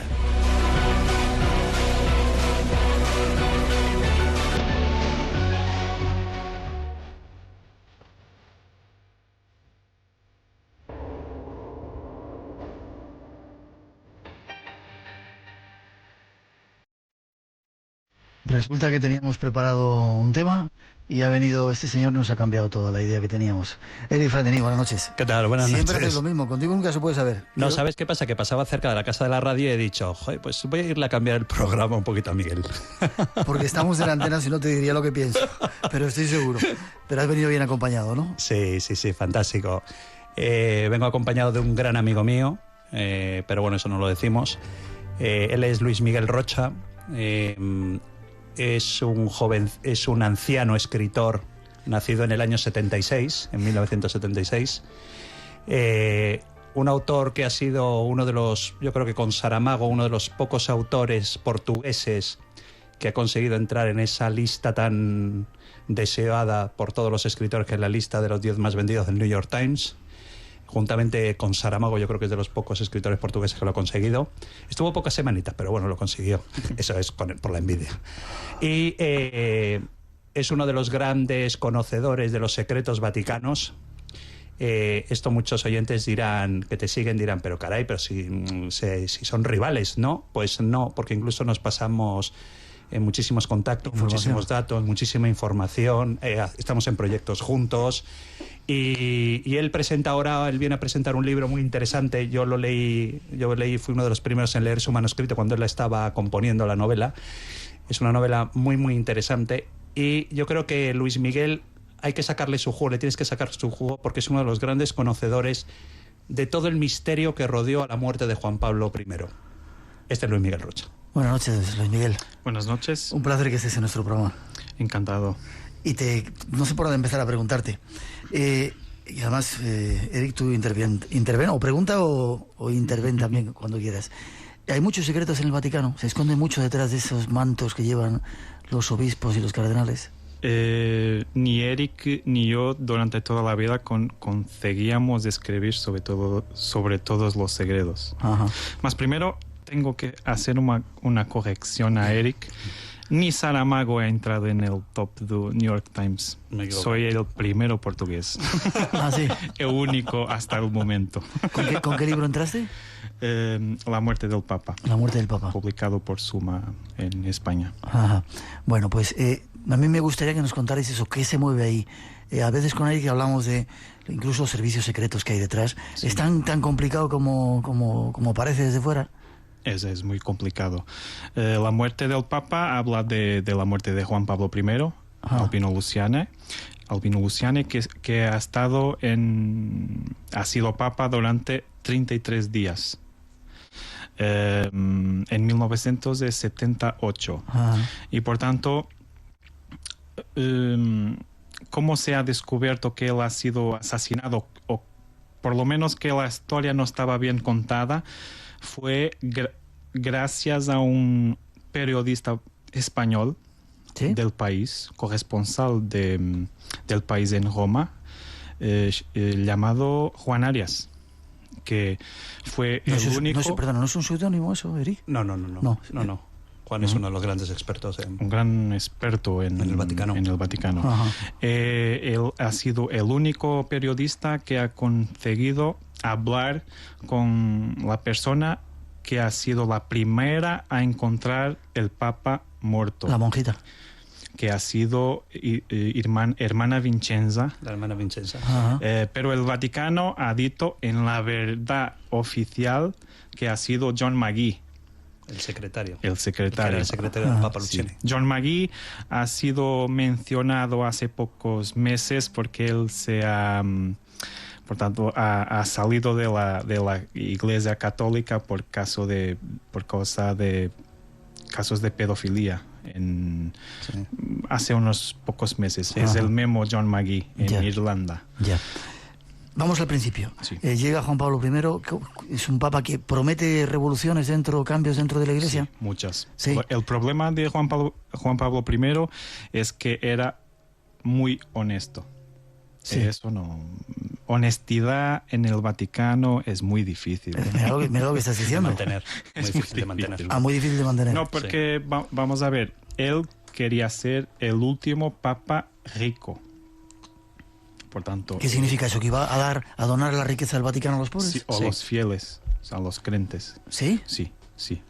Eso era el plan. Él pensaba que la Iglesia, para hacer su trabajo, no necesitaba de ser rica.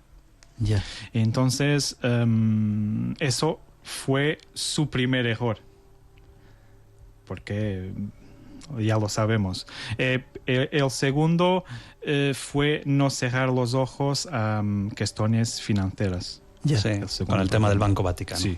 El segundo más grave. Y además comete el error que tú y yo lo hemos comentado en el programa, que él comete el error de comentarlo. Incluso en el cónclave hay una conversación donde él dice o le dicen a él, un cardenal, que quien salga elegido de este cónclave va a tener muchos serios problemas para ver cómo funciona, cómo seguir manteniendo engrasada la maquinaria financiera vaticana. Eso es otro problema. Por ejemplo, Juan Pablo II no ha querido en una primera fase, no ha querido cerrar los ojos, y después en 1981 ha tenido el aviso. Ya. Que no ha sido un aviso, era mismo para matar. Vamos por partes, si te parece, ¿no? Sí, claro. Estás diciendo que no son muy honestos, que la honestidad no es una virtud muy extendida en el Vaticano. Es que no sé, tengo que cogerlo así. No, porque... que los obispos y los cardenales no son muy honestos. Vamos a ver, a partir del momento que el secretario de Estado del Vaticano, que en la época era Jean-Marie Villot, pertenece a una loja masónica, está todo dicho. ¿Eso está comprobado? Sí, está comprobado. El nombre de la Jean-Marie Villot en la loja era Gianni. La loja es la P2. La Propaganda Due. Propaganda Due. Quien era el jefe de la Propaganda Due todavía está vivo, es Licio Gelli, que ha sido un asesino, todo y más alguna cosa. Sí, metido muy con las finanzas, con el tema muy relacionado con Calvi, el famoso banquero que lo mueren, lo asesinan suicidado debajo de un puente, lo suicidan en el puente de Blackfriars. Michele Sindona, que ha tomado un café con cianeto. Exactamente, con cianuro. También a Michele Sindona, también. Todo eso son las prácticas del Vaticano. Sí, no hay duda.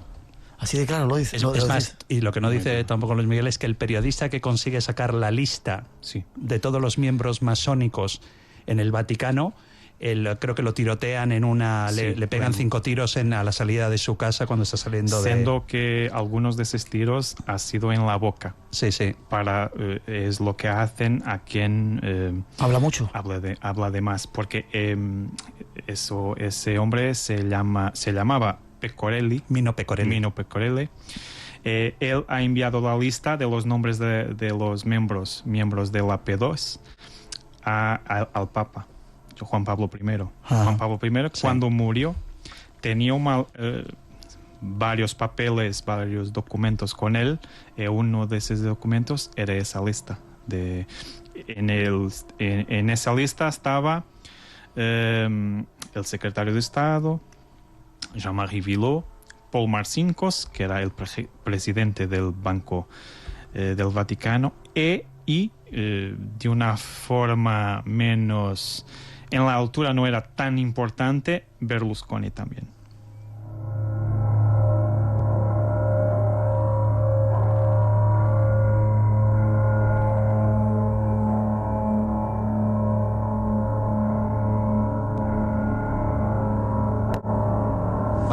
Bala Santa. Vale. Llega Juan Pablo I. ¿Lo elige el Espíritu Santo o quién lo elige? ¿Quién elige a los papas? Bueno, quien elige los papas son los cardenales.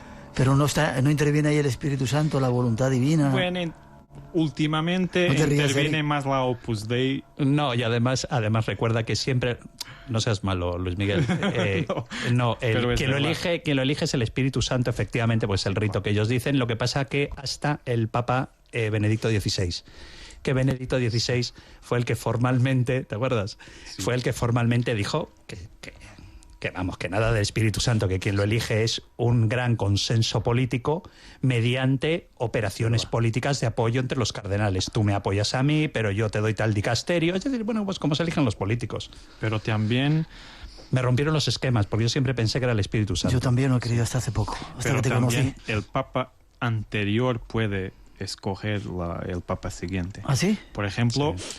El Papa Roncalli, Juan XXIII, ha escogido a Pablo VI. Montini, sí. Sí. Montini, Pablo VI, no ha escogido ninguém y fue lo que fue. Sí, sí. Un año con 2 conclaves. Ya. Ha información que atesta que dicen que Juan Pablo II ha escogido Ratzinger. Sí. No lo sabemos todavía si es verdad. Vale, vamos por partes. Llega eso Juan Pablo I, muy buenecito, quiere le elige el Espíritu Santo. Sí. Y quiere cambiar las cosas dentro de la Iglesia. Quiere cambiar. Dura 33 días. Sí.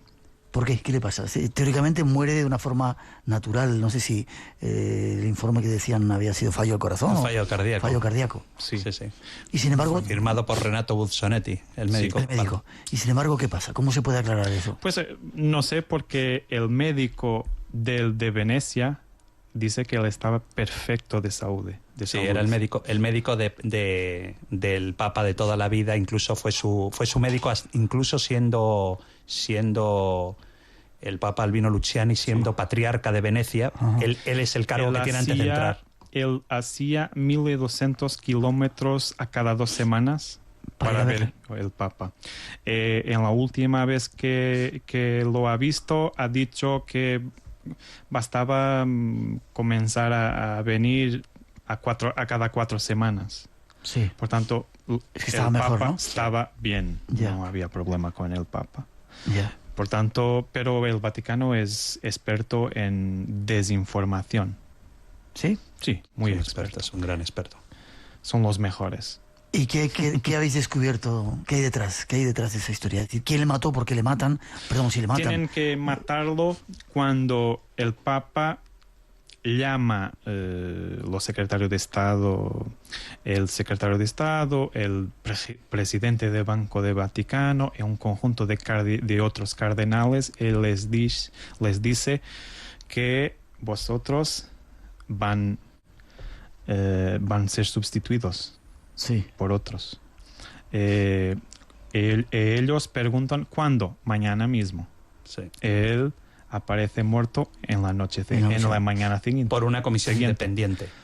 Sí. Porque también tienes que explicar que el Banco Vaticano, hasta hace unos meses, el Banco Vaticano era un banco donde podían tener cuenta los poderosos simplemente con un número. No necesitaban, no es como un banco como un banco normal en España o en Portugal o en cualquier estado democrático. ¿Qué pasa? Que eso ha provocado que el Banco Vaticano ha sido utilizado para lavado de dinero, de muchas operaciones de tráfico de drogas, de tráfico de armas. ¿Por qué? Porque aportaba mucho dinero a los bancos. Tienes que explicar que las leyes del Vaticano no son las leyes europeas. Claro, tanto, no.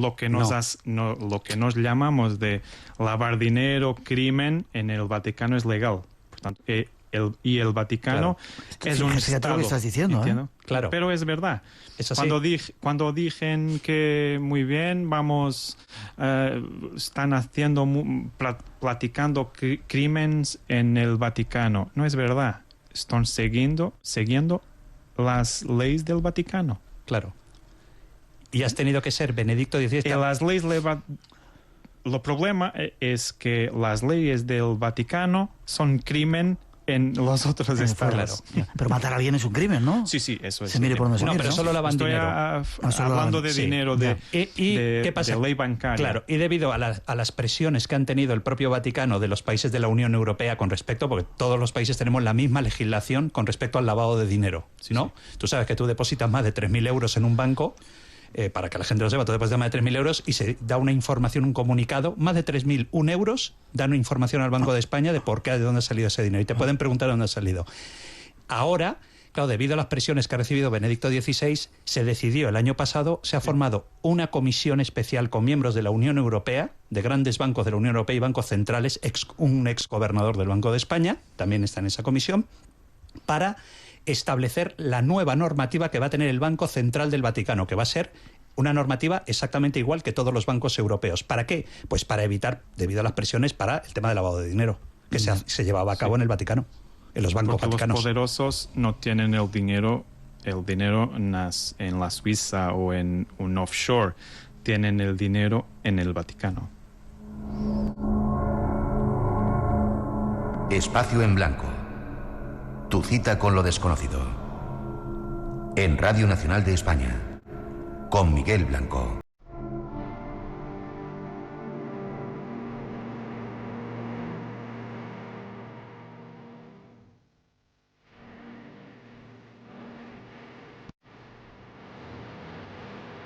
Así se comunicaba al mundo la muerte de uno de los papas más breves de la historia.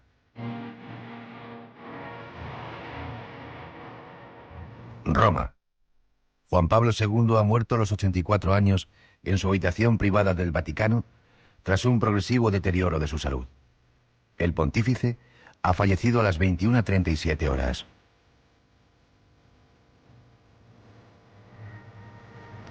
El portavoz de la Santa Sede ha afirmado que los restos mortales del Papa serán trasladados a la Basílica de San Pedro del Vaticano.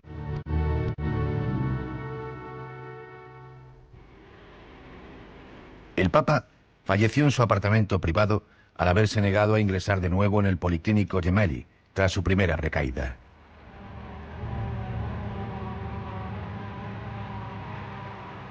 La ventana de su habitación, en el tercer piso del Palacio Apostólico, se encendió de repente, dando así la señal para que los cardenales que se encontraban en la plaza de San Pedro, leyendo el rosario, comunicasen la noticia a las más de 60.000 personas que se habían congregado allí para pasar con el pontífice sus últimas horas.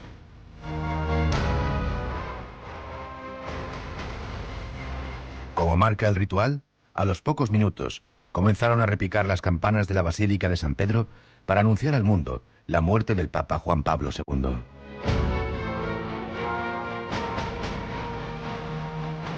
Pero algo misterioso se escondía tras esta noticia. Nuestros invitados nos dan más datos acerca de todo ello.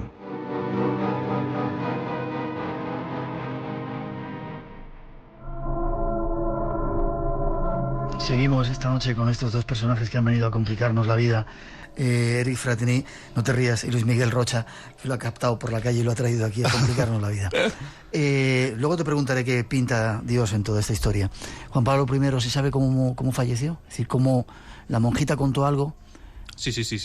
¿Exceso de Juan pastillas Pablo, o cómo...? No, hay quien diga que fue exceso de pastillas o veneno o algo del género. Juan Pablo, no conviene que lo diga, sino no van a leer mi libro, pero Juan Pablo I ha muerto sufocado. ¿Ha muerto asfixiado? Asfixiado, sí. ¿Sí? Sí. Como si le pusieran una almohada en la boca. Una almohada. ¿Ah, sí? Sí.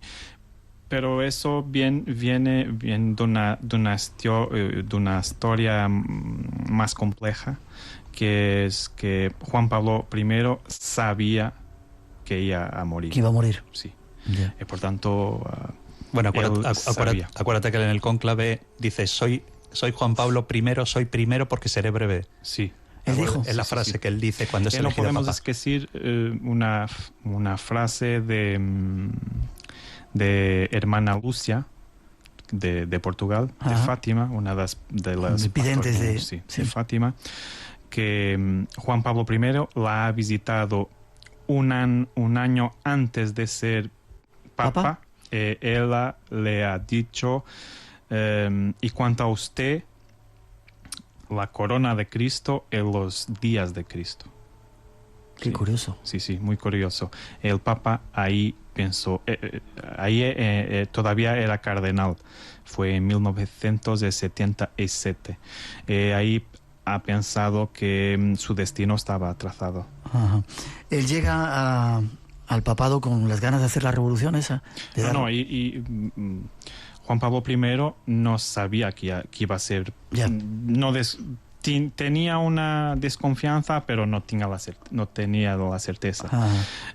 Tanto que él ha pedido a su secretario que arreglase el coche para el viernes siguiente para ir a Venecia. Por tanto, él tenía la esperanza que no iba a ser papa. Pero se piensa, según los familiares del papa y así, que él iba, siendo escogido, elegido, él iba a recusar el papado. Pero, rehusarlo. Sí, rehusar el papado. Pero la votación fue de tal manera fuerte, 99 votos a favor de él. A favor, que no pudo. En ese caso fue el Espíritu Santo el que eligió a un hombre bueno dentro del papado para cambiar las cosas. Yo pienso, en una opinión personal, que probablemente el Espíritu Santo ha metido la mano en ese caso, pero el hombre después cogició.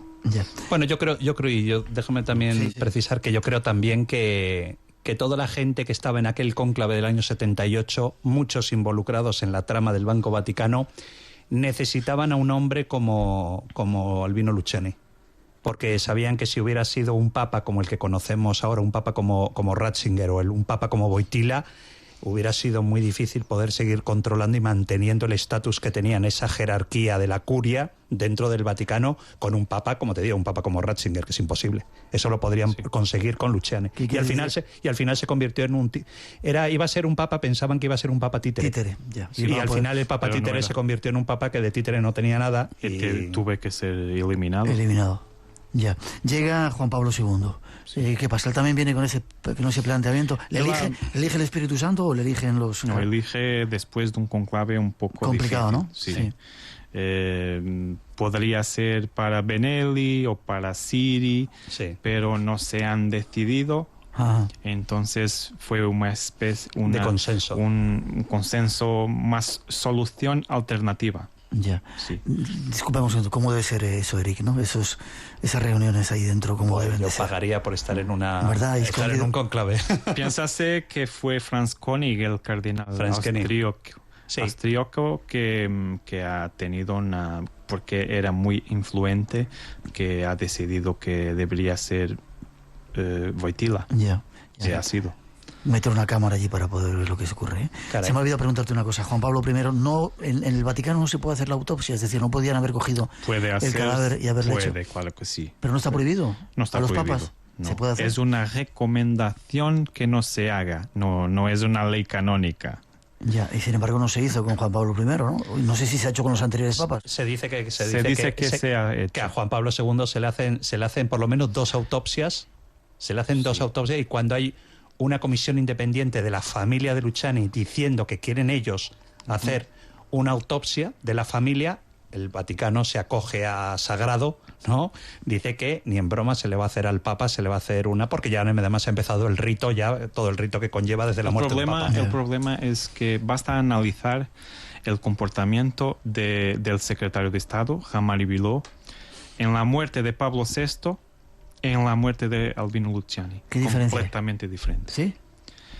Todo fue cumplido con la muerte de Pablo VI, los tiempos, la adoración, los 11 días, todo normal. Hay una serie de ritos, ¿no? Después de la muerte. El embalsamiento, todo normal. La introducción del cadáver en los 3 ataúdes. El embalsamiento solo puede ser hecho 24 horas después de la muerte. A las 5:30 de la mañana del día 29 de septiembre de 1978, cuando el Papa fue encontrado muerto, 5:30, los hermanos Signorachi, que eran los embalsamadores, ya estaban en el Vaticano. ¿Por qué? Porque si según la historia oficial, Juan Pablo I todavía no había sido encontrado muerto a esa hora. Por tanto, es una historia muy extraña. Los apartamentos papales fueron sellados, menos de 12 horas después de la muerte. ¿Por qué? Él fue encontrado muerto a las 4:30 por la hermana Vincenza. ¿De la madrugada? Sí. Antes de las 6 de la tarde, antes de las 4 de la tarde, los apartamentos papales estaban sellados. ¿Por qué? ¿No puede entrar nadie a los apartamentos en ese lapso de tiempo? Tiran todo, limpian todo, cejan hasta el próximo papa entre en los aposentos papales. Por tanto, ¿por qué la prisa? Claro. ¿Por qué la prisa? Y entra en vigor el camarlengo. Es más, lo que se dice es que el camarlengo, que es, para que la gente lo sepa, el papa en funciones, es decir, para que la maquinaria no se paralice entre la muerte de un papa y el nombramiento del otro en el cónclave, hay un camarlengo que lo nombra el propio papa que va a morir. Nombra su propio camarlengo. Y lo que se dice es que el camarlengo, digamos que cerró los ojos para que alguien pudiera entrar en los apartamentos papales, en el despacho del Papa Juan Pablo I, para limpiar el despacho antes del sellado. Porque, curioso, el camarlengo era el propio secretario de Estado. Jean Villot. Sí. Por tanto, estaba todo controlado. Todo atado. Estaba todo controlado.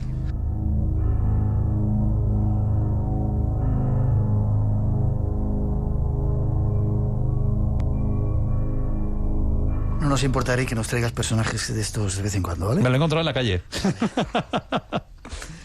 Seguimos con Juan Pablo II. Llega, al principio tenía esas ganas también de restaurar un poco la bondad en el Vaticano, y alguien le da un toque y le dice ¿qué fue? ¿El atentado en la plaza? No sé si eso fue un atentado. Cuando él fue elegido, él escogió el nombre Juan Pablo. Y se pensaba que era para homenajear el fallecido Juan Pablo I. Fue más un aviso de yo voy por el mismo camino. Pero no se hace atentados para avisar, se hacen atentados para matar. Es interesante y curioso oír a Liaca decir el año pasado. Si yo quisiera matarlo, tenía matarlo. No era para matarlo. No es verdad. Ya, espera, que quiero aclarar esto. Es decir, Juan Pablo II viene que quiere seguir un poco esa línea positiva de Juan Pablo I, empieza y porque él ha heredado los problemas de Juan Pablo I. Tiene que limpiar el Banco del Vaticano. Por tanto, ¿quién ha ordenado la muerte de Juan Pablo I tiene el mismo problema con Juan Pablo II? Entonces es necesario una solución. La solución es eliminar el Papa. Con ese atentado que sufre. Lo interesante, y Eric aquí tiene unas fotos muy interesantes sobre eso, es que en ese día, en el 13 de mayo de 1981, estaba la Plaza de San Pedro estaba llena de servicios secretos. Servicios secretos. Desde CIA, desde KGB, desde MI6, desde Mossad, desde todo, desde los servicios secretos italianos, desde todo. Tantos que han conseguido tirar fotos maravillosas del atentado. ¿Sí? Sí, fotos maravillosas. Algún día te las enseñaré. Sí, espero que me las enseñes. Hay una foto que se ve hay Aliaca apuntando a cerca de 2 metros. Sí. Del es que la foto famosa, que la que ha salido en todos los medios de comunicación, es la foto en la que el Papa Juan Pablo II, para ver si lo recuerdas, el Papa Juan Pablo II deja a la niña y en ese momento él recibe el primer disparo. Y lo único que se ve es entre la multitud, que tienes que marcarlo con un círculo, una pistola que aparece, ¿vale?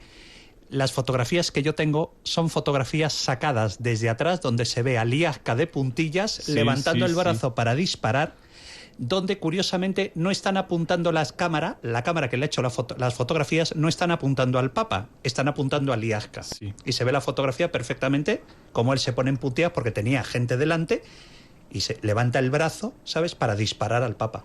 Y le hicieron una fotografía directamente a él. Sí, entonces esa fotografía a mí me llegó a través de gente de italianos, de los servicios secretos italianos. Pero hay muchas fotos de los servicios secretos, no solo de los italianos. Fue el tipo más fotografiado ese año más que Miss Mundo. De la CIA, de la MI6, todos tiraron fotos. Porque estaban esperando que ocurriera ese atentado, ¿estáis tratando de decir? Pero eso es genial, porque ellos sabían que algo iba a acontecer. Ya. Si tú tienes prácticamente todos los servicios secretos en una plaza, en ese día tienes tanto para a quien acusar que todos se olvidan del Vaticano. Ya. Es que ya no sé por dónde seguir. 13 de junio en Fátima. A Juan Pablo II no le vaticinaron, una de las profecías de Fátima que iba a tener ese atentado o que iba a resultar. Yo no creo que la Virgen no le avisó. Que el segredo fuese ese. ¿No lo crees? No lo creo. Pienso que nos espera 20 años o 25 años para decir un segredo que ha pasado a tanto tiempo. Ya. Él ha dicho en 2000 algo que pasó en 1978. ¿Para qué el segredo? Ya.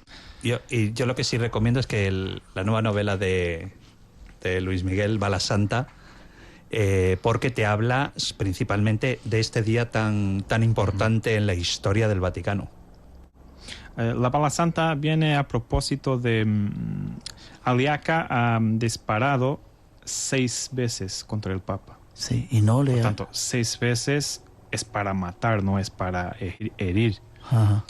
Entonces, 3 no han atingido el Papa. Las otras 3 han nacido en un dedo, una de ellas. La otra ha entrado en el abdomen. Sí. La llamada bala santa también ha entrado en el abdomen, pero ha percorrido todo el cuerpo. Dicen los exámenes médicos que fue desviando de los órganos vitales. Como se guiada por una mano divina. ¿El Espíritu Santo? No. Más arriba todavía. Como dice el Papa, creía que fuera Fátima. La propia Virgen. Sí, la Virgen de Fátima. Déjame que hacemos una mínima pausa.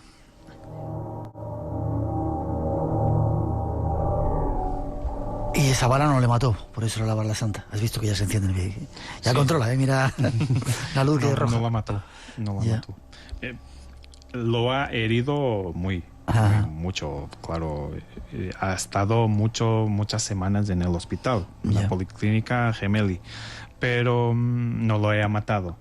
Esa bala hoy se encuentra en la corona de la estatua de la Virgen de Fátima. En Fátima, en Portugal. Es uno de los milagros. Que él es el que la dona. Él la dona en la entrega.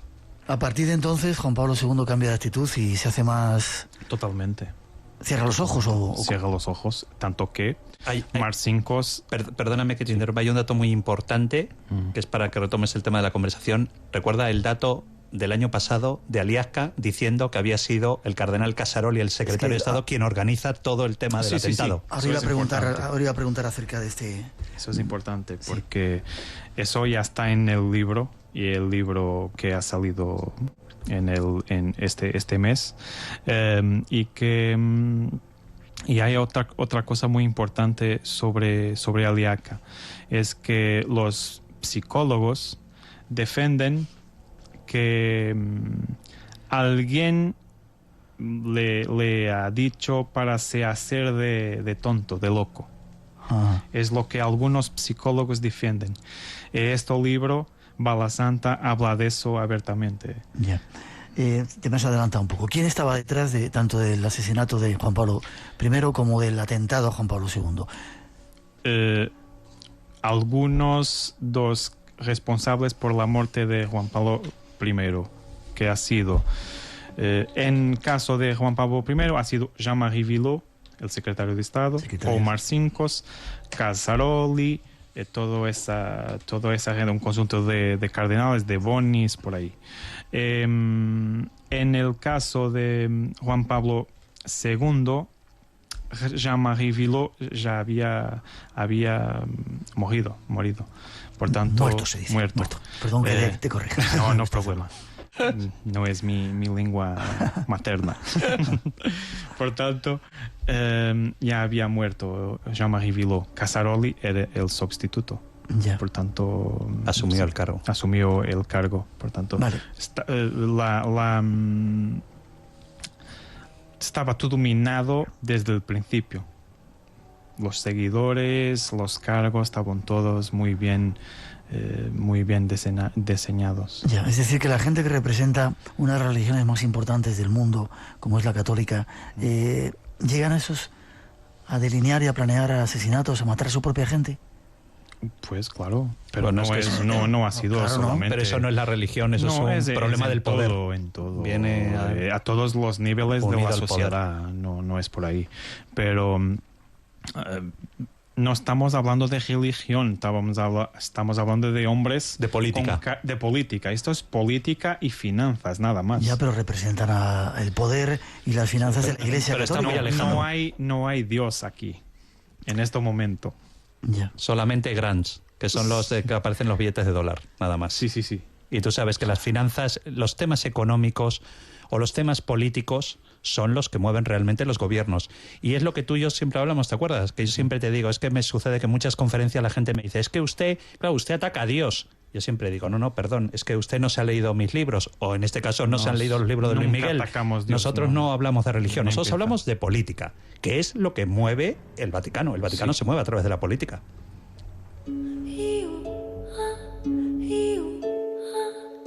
Espacio en Blanco. Mucho más de lo que puedas imaginar. Con Miguel Blanco.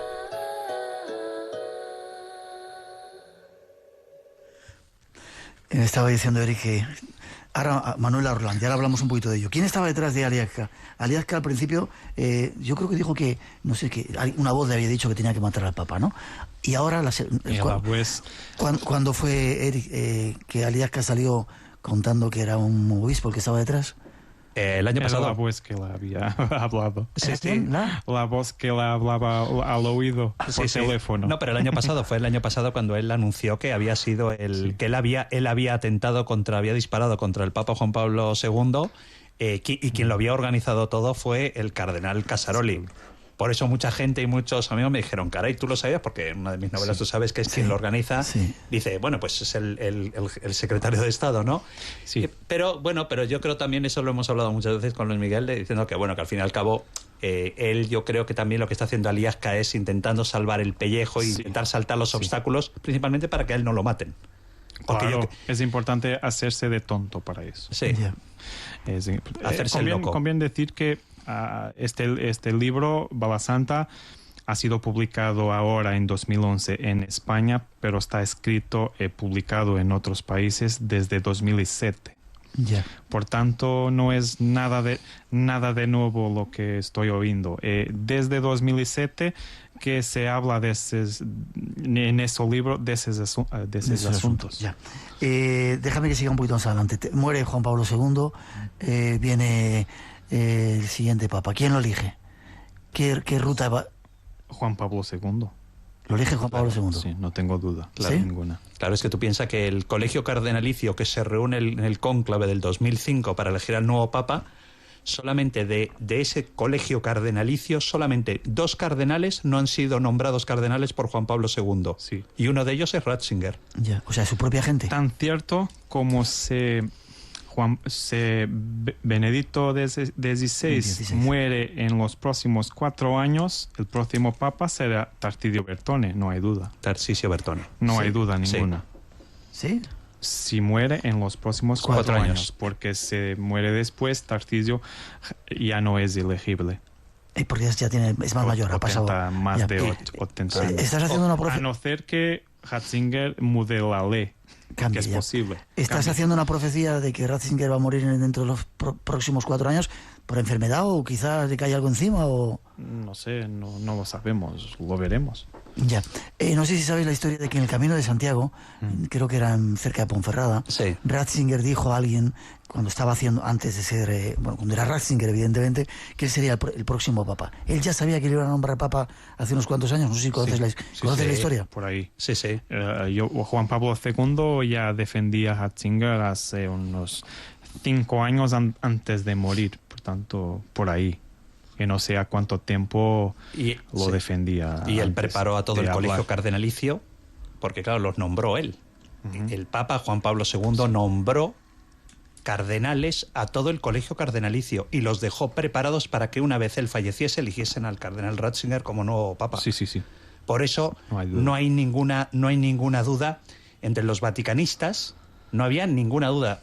Es decir, los que sabíamos un poco, que conocemos un poco cómo se mueve el Vaticano, nos reíamos mucho cuando empezaban a decir, los medios de comunicación, va a salir Madariaga, el cardenal Madariaga, el peruano, es que, vamos a ver, si es que está ya decidido, Bergoglio, Yo me reía cuando decían que iba a ser un portugués. Sí, es que vamos a ver, estaba ya nombrado desde hace muchísimo tiempo y todos decíamos, no, va a ser Ratzinger. Claro que no va a ser Ratzinger. Y cuando salen a decir el Habemus Papam ante el mundo y dicen el cardenal Josephus Ratzinger, Benedicto XVI, ya todo el mundo decía... Cuando sale el fumo, ya lo sabemos, porque fue un conclave muy rápido. Sí. Ya. Muy es decir, que estáis diciendo que todo está planeado, está controlado. Políticamente. Hoy sí, porque, no sé, en los ciclos pasados también, en cierto punto, siempre ha sido un juego político. Pero... ahora es muy importante, el Vaticano no le gusta facilitar el futuro. Necesita de tener personas de confianza. No puede volver a acontecer lo que aconteció con la elección de Juan Pablo I. No van a dejar. Ya. Ratzinger, Benedicto XVI, es continuista, está dejando que las cosas sigan como estaban. Es un papa muy inteligente, muy tímido y tiene una imagen muy diferente de Juan Pablo II. Claro, es muy diferente. No hay nada que pueda hacer para cambiar eso. Dice que es muy reaccionario. No creo. Es muy tímido y muy cerrado, conservador y muy cerrado. Muy alemán, es muy alemán. Muy alemán, sí. Yeah. Pero no está haciendo nada de más, es un papa de transición. ¿Hacia dónde? La profecía de los papas de San Malaquías dicen que quedan 2 terciarios al papado. ¿Conoces esa profecía? Sí, conozco. Yo creo que este es el último. ¿O queda Pedro II el romano? Lo veremos. Si Malaquías estaba cierto. Os lo planteo de otra forma. ¿Le queda mucho futuro a este tipo de iglesia, a este tipo de organización? Al Vaticano, concretamente. Yo pienso que sí. Yo pienso también que sí. Sí. Es que estamos hablando... Es que ¿sabes qué pasa? Que cuando habláis de las profecías de San Malaquías habláis siempre desde un punto de vista religioso. Yeah. Pero es que el Vaticano, los oyentes tienen que entender que cuando nosotros hablamos del Vaticano, estamos hablando, es como si mañana nos haces una entrevista sobre qué nos parece el poder de la Casa Blanca. Estamos hablando de pura política, pura política geoestratégica. Es que esto es exactamente igual, son políticos, son líderes políticos. Que sí, que son... Nunca hablamos de religión. No. Nunca, ni de Dios, nada. Pero es que parece un contrasentido, ¿no? En el centro del poder espiritual de una de las religiones más importantes. Es un contrasentido cuando, por ejemplo, si yo soy invitado a tener una audiencia con el Papa, tenga que decir no porque tengo miedo de ir. No debía tener miedo. Yeah. Porque en el Vaticano supuestamente debería ser el lugar más sagrado del mundo, claro, con más paz. Claro. Y la verdad es que no es así. ¿Tú no irías al Vaticano aunque te invitaran? Si me invitaran, tenía que decir a toda la comunicación social para que no aparezca en el Tibre. Déjame, que además Luis Miguel lo sabe, yo te voy a contar una anécdota que me pasó en el Vaticano. Además, o sea, que se lo conté. Un buen día sale mi libro de la Santa Alianza, ¿te acuerdas que era la historia del servicio de espionaje vaticano entre 1566 y Juan Pablo II? Se llamó La Entità, que es como se le conoce el servicio secreto papal, sale en Italia, y un día recibo una llamada telefónica. Habían conseguido el teléfono a través de mi editorial en Italia, les habían dado mi teléfono, y me llamaba una persona que se llamaba Rita Salerno, te digo el nombre directamente porque es un cargo público, y Rita Salerno es la portavoz de la Conferencia Episcopal Italiana, y me llamaba para invitarme a Roma a tomar un café en la Conferencia Episcopal Italiana. Y fíjate, es increíble, yo había contado en un libro más de 500 páginas contando lo que había hecho el servicio secreto papal, y curiosamente me invitaban para contarme cómo se había modernizado el sistema de finanzas del Banco Vaticano, que había cambiado mucho de cómo lo reflejaba yo en mi libro. Era lo único que les preocupaba. Fíjate qué curioso. ¿No? Y se llamaba Rita Salerno y sigue siendo la portavoz de la Conferencia Episcopal Italiana. También ha habido una periodista del Radio Vaticano que me ha pedido 2 libros en portugués para alguien que veía el Papa muy asiduamente. ¿Sí? Entonces yo llevé los libros, hice cuestión de llevarlos a Roma. Estuvimos en Piazza Navona conversando un poco y le pregunté, entonces, ¿cuál es la reacción a mi libro en el Vaticano? Bueno, ella contestó, es un libro que toda la gente lee, pero ninguém lee. Pero nadie dice que lo lee. Nadie dice que lo lee. La persona a quien le voy a entregar los libros en portugués me dice que tenemos que estar en silencio, porque todo lo que está en el libro, tú hablas de la muerte del Papa, es verdad. Ya. Eso es muy interesante.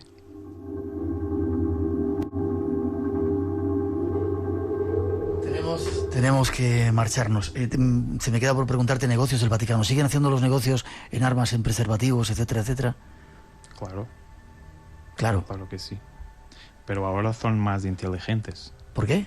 Porque no se hacen de una manera menos visible. Sí.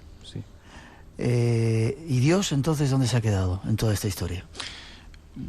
Vamos a ver, Dios, no sé, la fe es diferente de lo que nos hablamos. Por tanto, ni yo sé si las personas de poder en el Vaticano tienen fe o se creen en Dios. No hago ni idea. Hay un chiste muy bueno que se cuenta en el Vaticano, salió en un periódico italiano, en un periódico de izquierdas, donde se ve una imagen de Juan Pablo II en la terraza vaticana, el vestido de blanco, con una copa de martini, y atrás tú ves pues las sombrillas, la gran piscina que hay en el Vaticano, y él se queda mirando al aire con la copa de martini y dice, anda que si existe.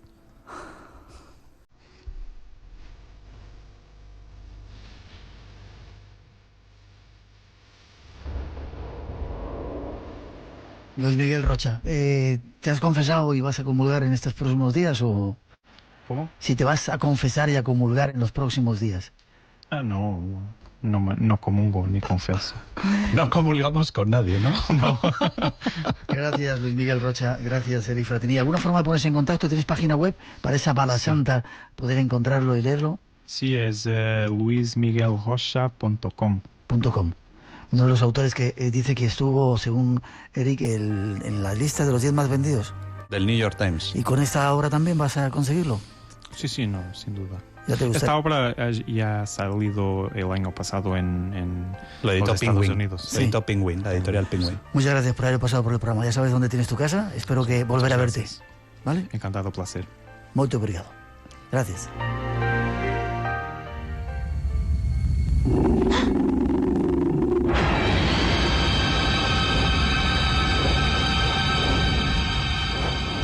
Atrévete a acercarte más y te destrozaré.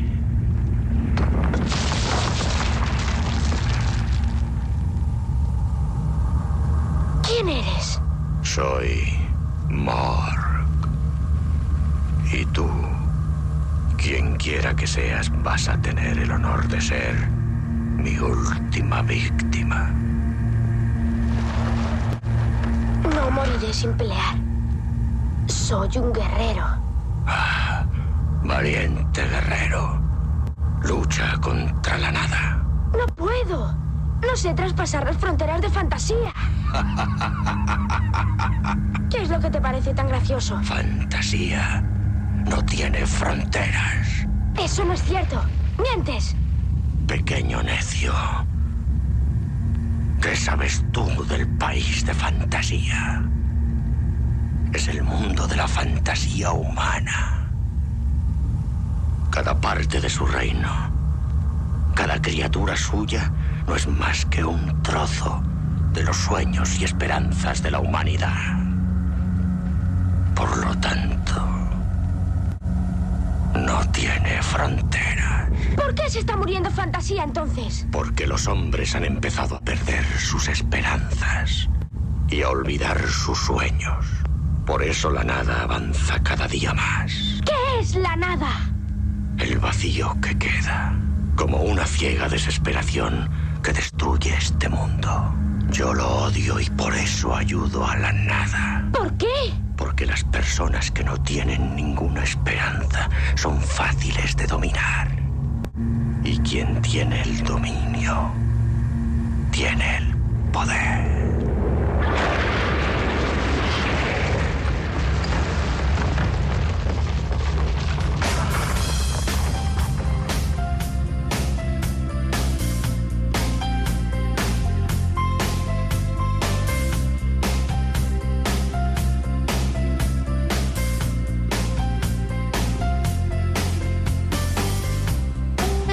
Otras visiones, otras versiones sobre la historia conocida nos trajeron nuestros dos invitados especiales, Luis Miguel Rocha y Eric Fratini, y buscar respuestas es nuestro objetivo en esta nueva etapa, algo que seguiremos haciendo la próxima semana. Por el momento, disfrutad de la Navidad. Volvemos cuando los Reyes Magos estén a punto de llegar para encontrarnos con ellos. Las gracias a David Lechón, que cuidó nuestro mágico sonido, y a todos por la escucha. Feliz semana. La radio sigue. Seguimos conectados aquí en Radio Nacional. Y ahora hasta las 4, las 3 en las Islas Canarias. Os dejamos con un poco de nuestra mejor música y nuestros mejores deseos. Nos vemos aquí en el Espacio en Blanco en 6 días.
quieres entrar en otros mundos. Espacio en Blanco te acompaña en este impresionante viaje en Radio Nacional con Miguel Blanco.